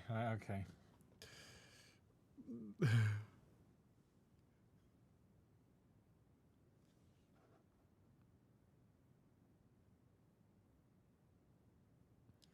I should just do this. Panasonic. Should we trust Panasonic autofocus? Shall we? Let's see what happens. Wait for it. Wait for it. Oh, there it is. Panasonic autofocus. Wait for it. Wait for it. Wait for it. Wait for it. Hey, there we go. Well done. Hello. Right. Yes. We have finally got the OpenIPC AIO, the official, the Mario AIO. Now, I'm just going to give you a quick look at it. Because I gave you guys a bit of an overview. And I haven't even powered it up. I didn't buy one. I bought two. Because I need one for the bench and I need one in a quad. So, that's a point. I still haven't had my run cam one I ordered. I think I ordered two run cam ones as well. I haven't had them yet. They haven't shipped them yet. I forgot about them. I've got the one they sent me, but I haven't got my ones that I bought and paid for. TikTok run cam, get on with it. So, here is the Mario. Now, this is a bit of a different beast. If you did see the AIO for the Mario, this one is a lot more what we would expect from an AIO for FPV. So, it's a dual board design, but it is sandwiched boards together. You've got a heatsink mounted on top there with thermal paste. And then you've got the main bottom part of the PCB down there. The main chipset is going to be sandwiched in the middle. So what I'm guessing is, I haven't torn one apart, but what I'm guessing is the main chipset and the power amplifiers are pressed up against the bottom of this PCB. And if you look, there's wires that go through. It is, to be fair, very nicely made. Very nicely made indeed. Lots of gold.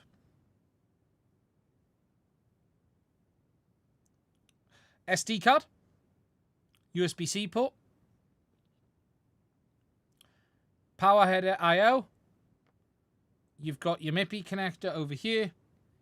And then you've got your camera here. Now, I'm not sure if the camera housing is 3D printed or is the mold 3D printed. And what I mean by this is this. If I go in and show you. So let's just get under. Come on, Panasonic. Hey, you can see the lines. It somewhat looks 3D printed. But I don't know if it is or if the mold for the camera housing was 3D printed. I'm not 100% sure. You've got the back of the camera there. You've got the little board which screws in. And yeah, it might be resin. Yeah, I'm not. I wouldn't be shocked if they used like a 3D printed mold. This is the Mario. So there, if we come in and look at the board a bit closer, it really does look very well put together. Look. It looks like a quality product, if I'm honest. You can't knock it. Everything looks really nicely done. It's up there with anything else that I've seen from any other manufacturer. It really is. So, very interesting indeed. Look, it is tall because it has the fan on top.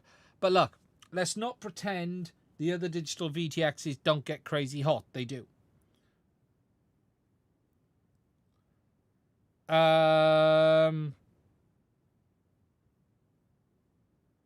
It's yeah, from a hardware perspective, okay. Now, obviously, the proof is in the pudding. There are some issues with this VTX, as I understand it. It doesn't work well in all of the modes. So some of the MCS rates don't behave well on it. I'm not sure why that is compared to the runcam that does work fine. It's worth remembering that, yeah, who puts the labels on the fan? I don't know. It's worth remembering that the runcam is using an off-the-shelf RF power board. This isn't. This is entirely custom designed. You can't knock the hardware. The hardware looks decent. The proof in the pudding, though, is does it work? And how does it behave? And how well it behaves? And look, a large part of OpenIPC is the software, not the hardware. The hardware is one element of it. What it is, though, is a very nice out-the-box VTX. I can't complain about that. I just cannot complain about that at all. Is it the, yeah, you know, look, and we all know all digital VTXs get hot. That's just a reality. Jesus, put a Vista under put an air unit. Look, is it perfect? No. Is it the replacement for DJI Avatar HD HD0? No. Is it an option for people? Yes, and that's what we got to look at. So that's where things start. Looks very interesting. I was impressed with the board when I saw it come out. It's a very nice bit of kit. I wonder if we can pop the heatsink fan and the output is cut in half. It's certainly very, very interesting. Heavy as well. I haven't weighed it. It's got a weight to it. It's got like a weight of quality. You can see all that gold.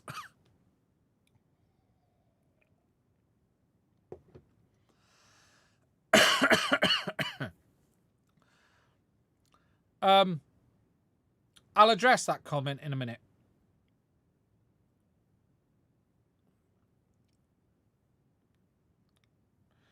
But yeah, there you go. That's what it looks like. I have not even had a chance to power it up. Either of them. I've just not had a chance to do it. There's more work that needs to be done. But yeah, you know, look, it looks like a proper VTX. It really does. I'd love to see inside. I would love actually if there's anyone from them watching. Have you got any pictures of what's inside? I want to see between the halves. I don't necessarily. Is this glued? Will it come apart? What do I need to know? I'd rather not break one because I've only got these two. It's small and big at the same time. It's got a weight to it. I don't mean that in a negative way. I think that's just all the copper. But it's got a weight to it. Yeah.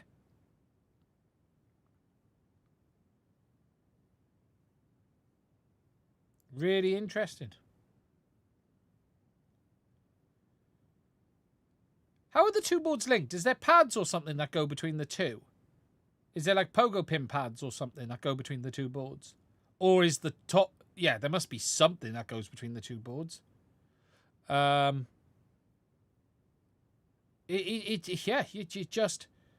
it's hard not to knock the design. And the quality of the PCB looks really nicely done. I don't know who they have manufacturing it. They obviously have a manufacturing partner. This is not done by hand. You know, it'll be done on pick and place. What receiving unit am I using? I am using a Redaxa 3W on a set of HC0 goggles. How fragile? Look, the board is screwed together, so I wouldn't say they're fragile. Never seen a button with Kapton tape like that. Yeah. Very cool. A Redaxa. So a Redaxa is like a Raspberry Pi. it's just based on the Rockchip chipset, not the chipset that Raspberry Pi use, which is their own. So a Redaxer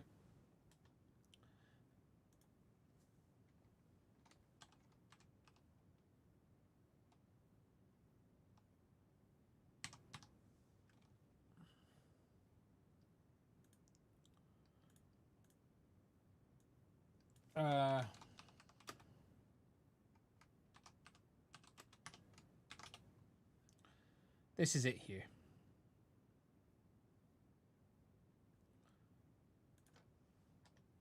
So this is a Redaxer.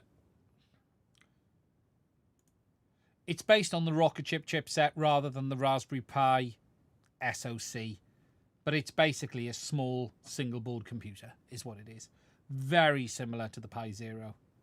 This is the Redaxer Zero. They have many other versions, ARM based, but it's just a different chipset.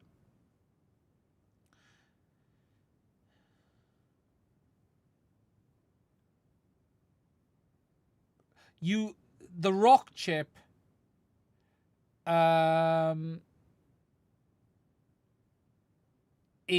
has been widely used in like tablets and phones for a period of time. DJI have even used Rockchip in some of their stuff. Yeah, so this doesn't. You need to couple this with a Wi-Fi adapter. But yeah, so if what you end up with is this. So let me just go back to here. So this is my currently jank setup. Ignore the bit of tape a minute. That's holding the front cover of the Wi-Fi adapter on because it's snapped. But basically, in here is a Redaxer Zero.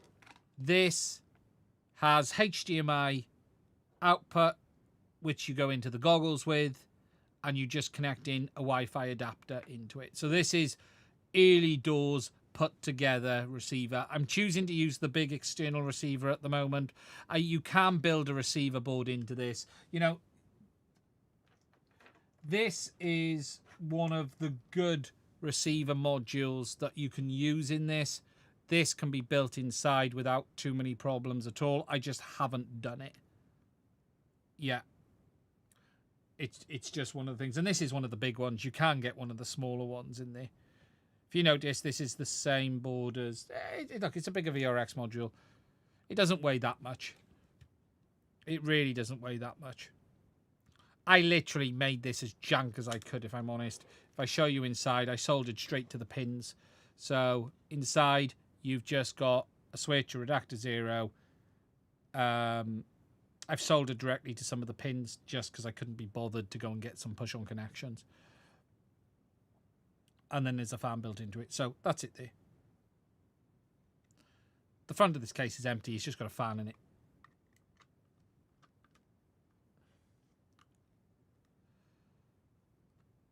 But remember, this is DIY setup. You could make this as small, if not smaller, than the HD Zero. This, if you try to manufacture this like a VRX module, it would be smaller than the HD Zero VRX or the Avatar HD. That single board is just simple. It's just a board.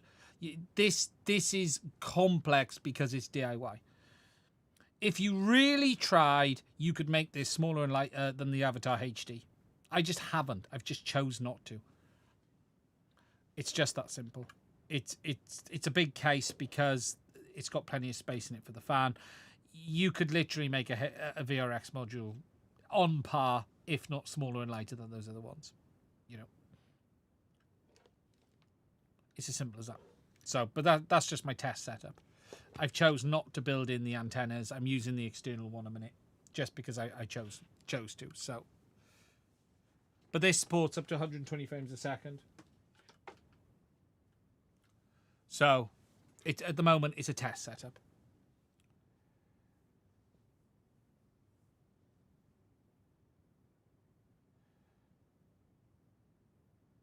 If you go with the cheap wafer dongle, you get bad range. Yeah, it's all affected by the quality of the components. If you had a choice between the Walk Sail Goggle L or the Avatar V1 goggle, what would you choose? The V1 is still a better goggle. Remember, the L doesn't support the 100 frames a second mode, so you don't have low latency mode. The V1 goggle is still the best choice. The L is okay, but the V1 is a better goggle.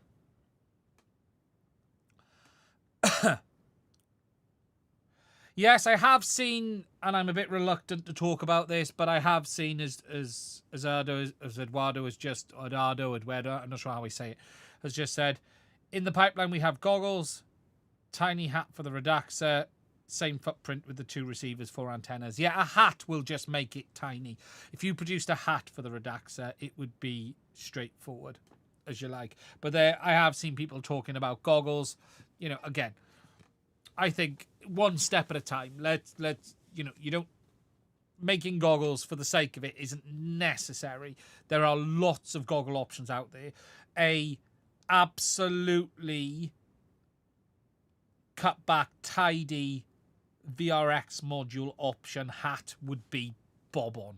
That you get the hat for the Redaxer, that would be bang on then. Really would. That's the key, because you can have a really small printed case.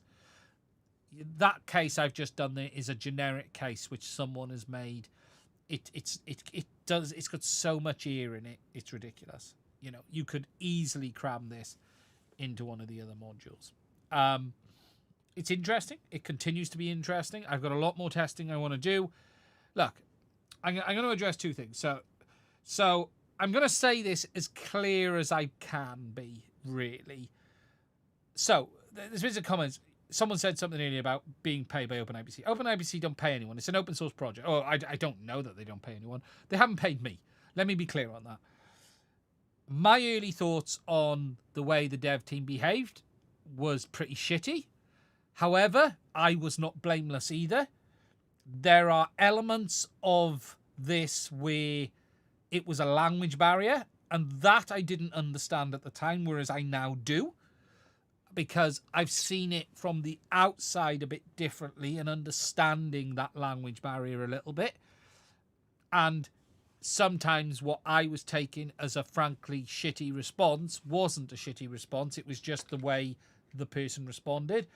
That doesn't change the fact I don't think they behaved great, but I also didn't react well either. So it works both ways. So what I decided was this. I decided to start from scratch. I decided to throw everything out the door and say, let's start this again. And I shared some thoughts with the dev team, which I think were fair, and some of the issues that I faced as a creator with some of the way the community was behaving. And it's not just, you can't control a community, but what can happen is this. If behavior is left unchecked, it means everyone jumps on the bandwagon. And here's a really simple analogy of that. He said bad things because he must be paid by DJI. Then the next 20 people hop on going, he's a shill, he's paid by DJI. People have to understand that that's just not reality. And what it means is as a community, you have to somewhat at times curtail them, or at least not reinforce it from within, say, the dev team or the moderation team. And that's that was a point that I openly made. And I'm not hiding that fact. I'm not saying this to cause any trouble with the dev team. I don't need any hassle. I'd like to think they understand what I'm saying is true. That's, you know, I made some, you know, but being open and honest, some of my reactions weren't great, but also people have to understand I do tend to sort of step in, and I'm very blunt and I can be very critical, but that is also done for a reason. It's not done to be difficult. It's just the way I am at times. But the truth of the matter is, I decided after a lot of back and forth and a lot of things that I think I need to start this again. And that's what I did. Some people from the project, Eduardo and others, reached out and said, look, let's try and do this differently. And that's what we've done. And I have, today it's really simple. I have zero issues with the entire dev team. It's all water under the bridge. We're all getting it on nicely. I'm not saying we're all going to go down the pub and have a beer together. I don't think that's possible. But the reality is, I'm a creator. They understand that. I think they have a better understanding of how we approach things and how I approach things. And I also have a better understanding now of how they approach things. And I think we all have an understanding. And I don't think we will end up ever in that position again, because we've all moved forward in our understanding of each other. And that is how progress is made. I am not the greatest fan in the world of OpenIPC. I'm not going to sit here and tell you to get rid of your DJI gear and buy this. I also have nothing against it. I am very intrigued. I am critical to where I should be critical, but I also have to be fair where I need to be fair. So, that is what you're going to get. And you will only ever get the truth, because that's all I do. The guys saw that when I was doing the latency testing. I think they had some wobbles when they saw some of my early numbers, and then they're going, wait a minute. And then I showed them the other numbers because I was getting some strange results. But the truth of the matter is, everything is in the past is in the past. Now we're just trying to understand what we have. What is this thing? And that's where we're here today. What is this? What is it like? Is it perfect? No. Is it usable? Yes. What's its behavior? That's the kind of stuff now we need to understand. And I think that's the best way to explain it. And look, I think the dev team have done some really good work. You can't knock this hardware. Genuinely, you cannot knock this hardware. You can't. You just can't. You can't knock what the software is doing. Is it perfect though? No. Are there stuff that should be better? Yes. Mario broke my I blame Mario for breaking my Mario. I used the configurator to update my DIY setup, and it nuked my DIY setup completely. Configurator, only use it for the Mario AIO. Don't use it for anything else, for God's sake. It's got some quirks.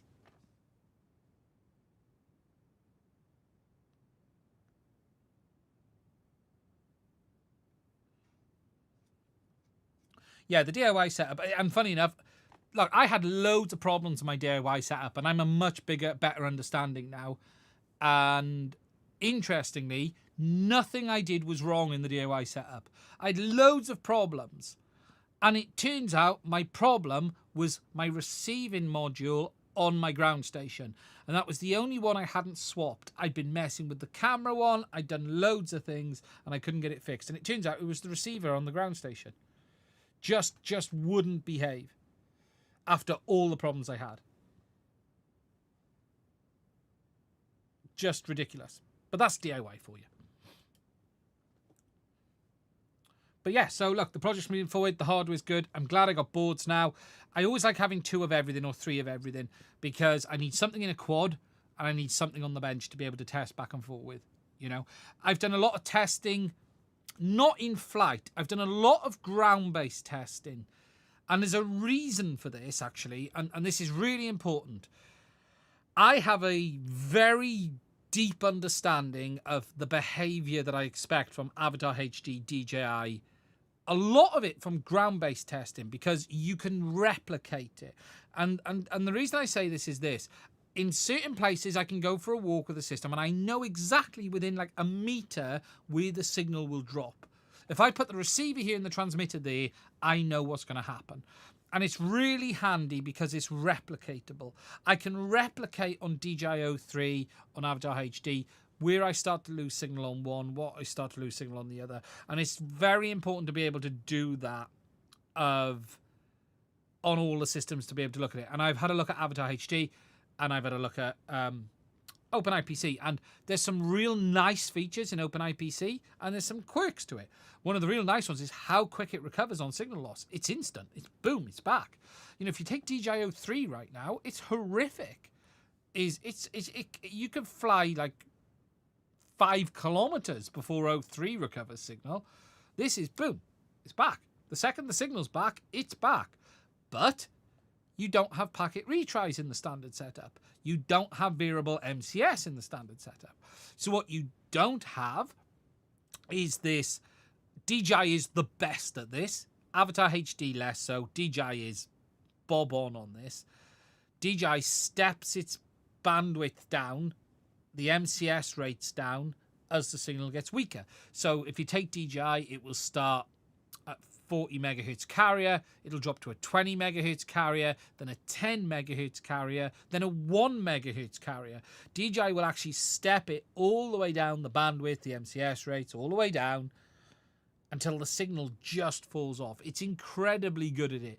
This is really what makes DJI so good at its penetration performance and all of this lot. OpenIPC is a very basic linking comparison. You can change the MCS rates, you can change the bandwidth, but at the moment, there's no two-way link. There's no back and forth, there's no communications. They're working on things. There's talk about being able to change the MCS rates via telemetry data. There's lots of other stuff in the pipeline, but that's not here today. So the link is different. It behaves differently. Doesn't have packet retries. So the way it breaks up is a bit more like the original DJI FPV system crossed with Avatar spectator mode without the LSD elements.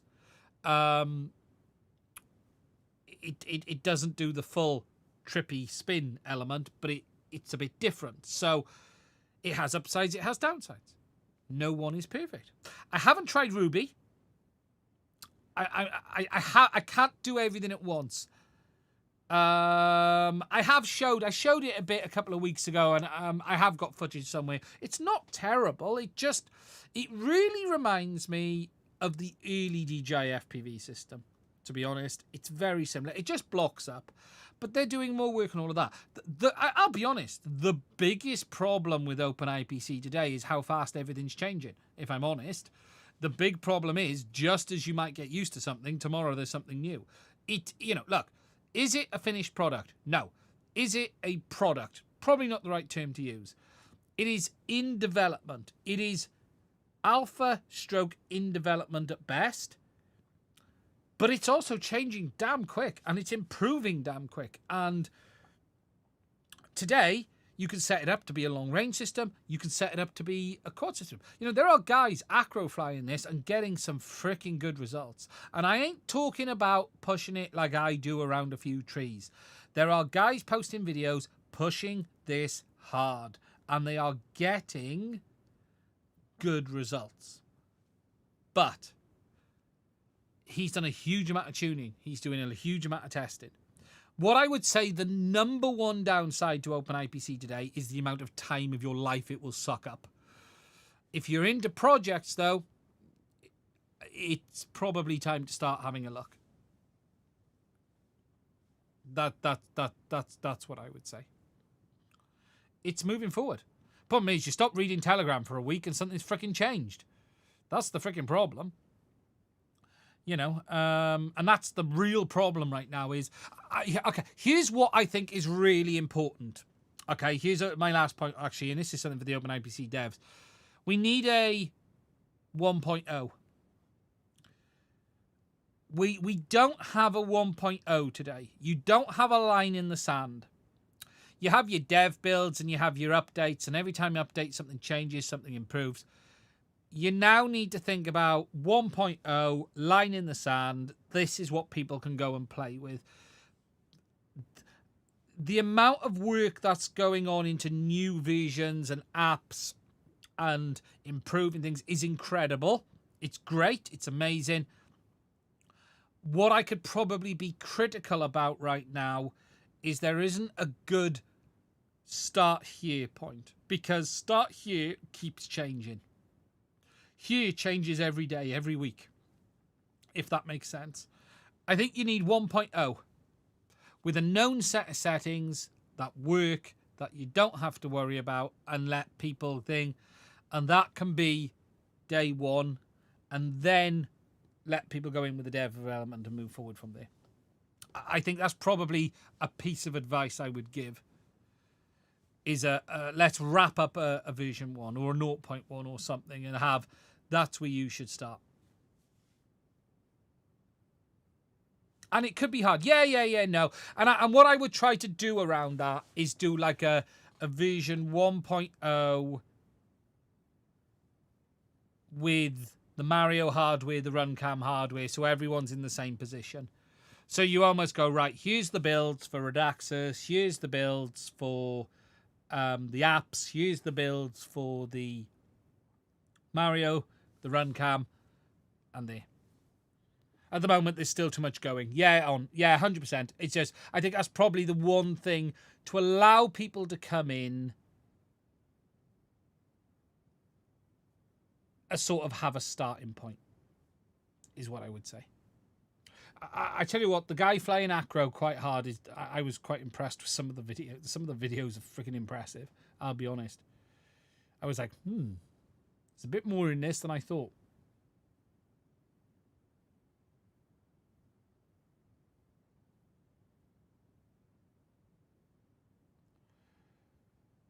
Yeah, you know, look, it's still early days. It's still early days.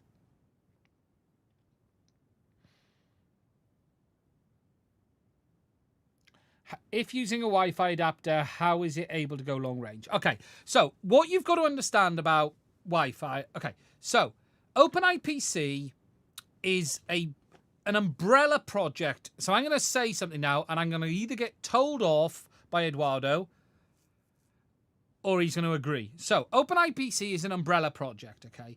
Within that is multiple different projects. So you have the OpenIPC firmware, which replaces the firmware on the ASIC used for the video image processing.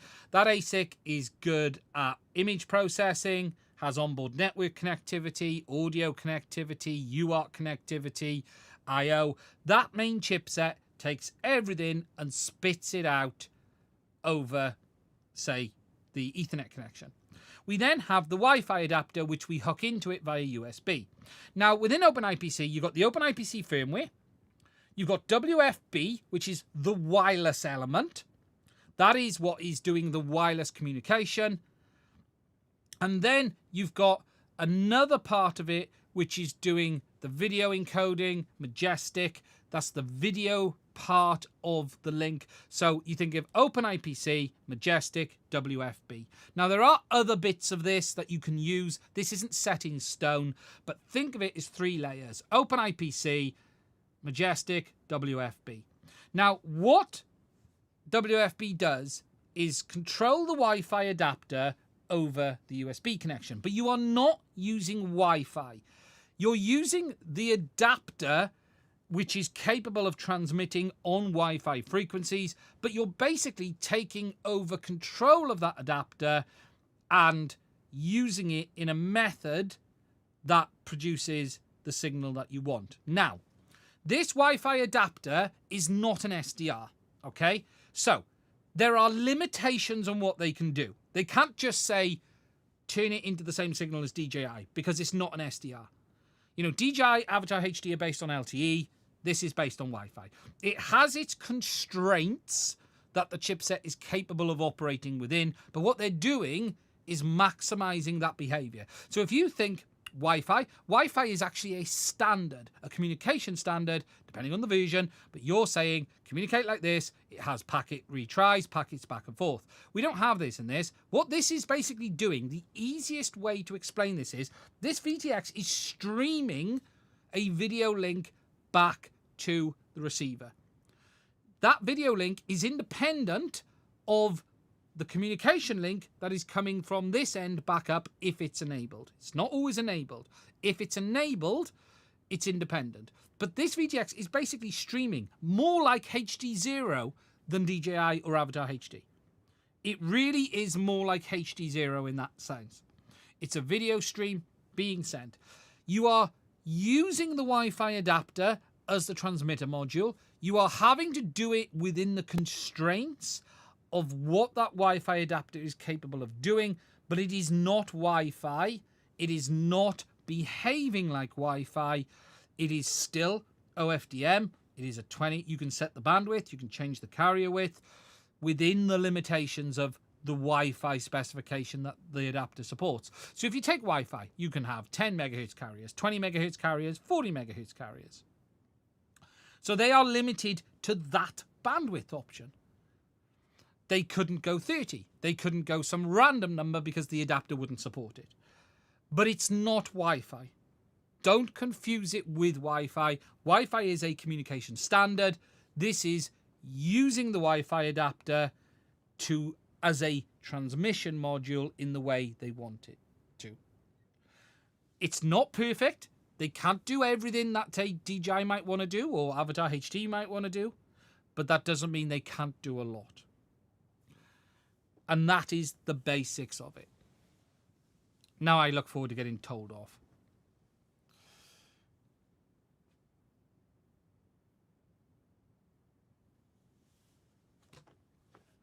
And the easiest way when you think about the OS is there's 3 layers. You've got your OS layer, which is OpenIPC, because as Eduardo said there, that this was predominantly for CCTV camera replacement software initially, and then they've bolted in Majestic, which does the video encoding, and then you've got WFB, which is the RF encoding, and then you're out the door. So, look. Today, it's a lot of hijacking of hardware doing stuff it was never meant to do. That's the interesting thing about it.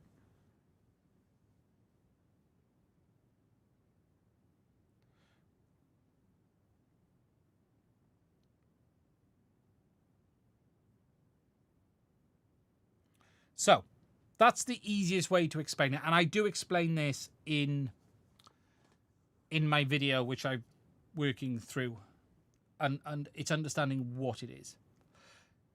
Now, the interesting thing is, I mentioned there, so you got Majestic, which is the video encoding side of it.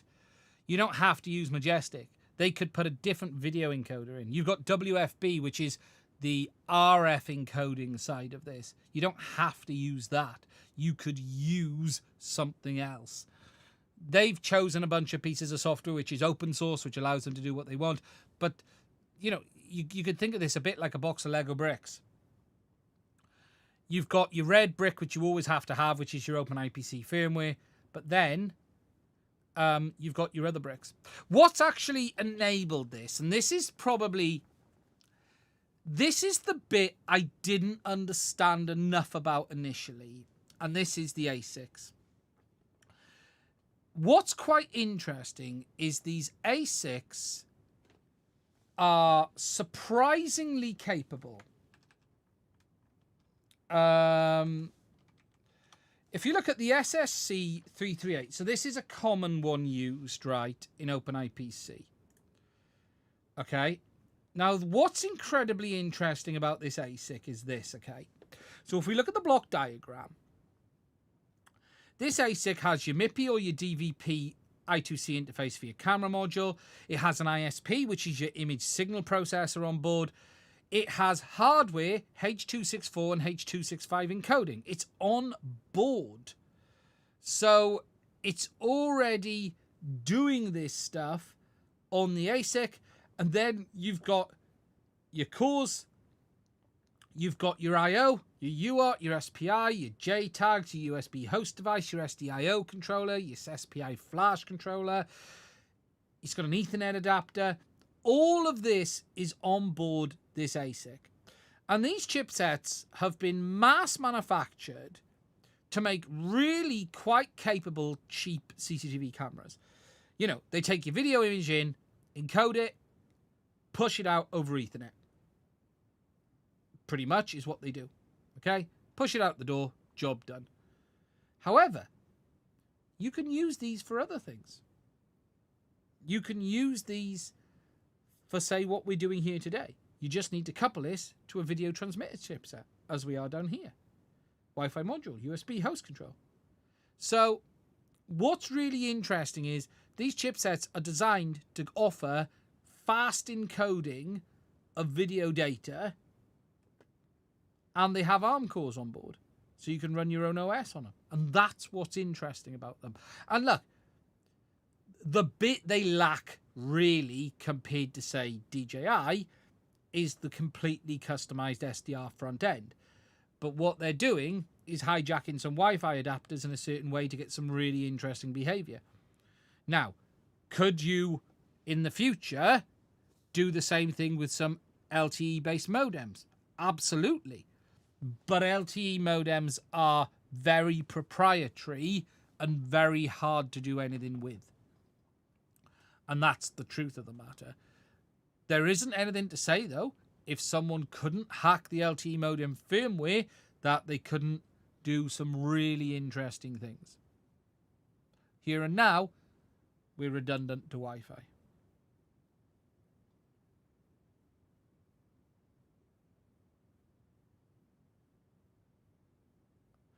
I imagine a lot of the 50... Yeah, Chris, 100%. I bet you are correct. Very basic firmware. Yeah, these really cheap drones. I tell you who does make a lot of chipsets like that is Artisan, actually. The same company who makes the Avatar HD one. They make some really low-level chipsets. But yeah, 100%. These cheap drones doing stuff like that.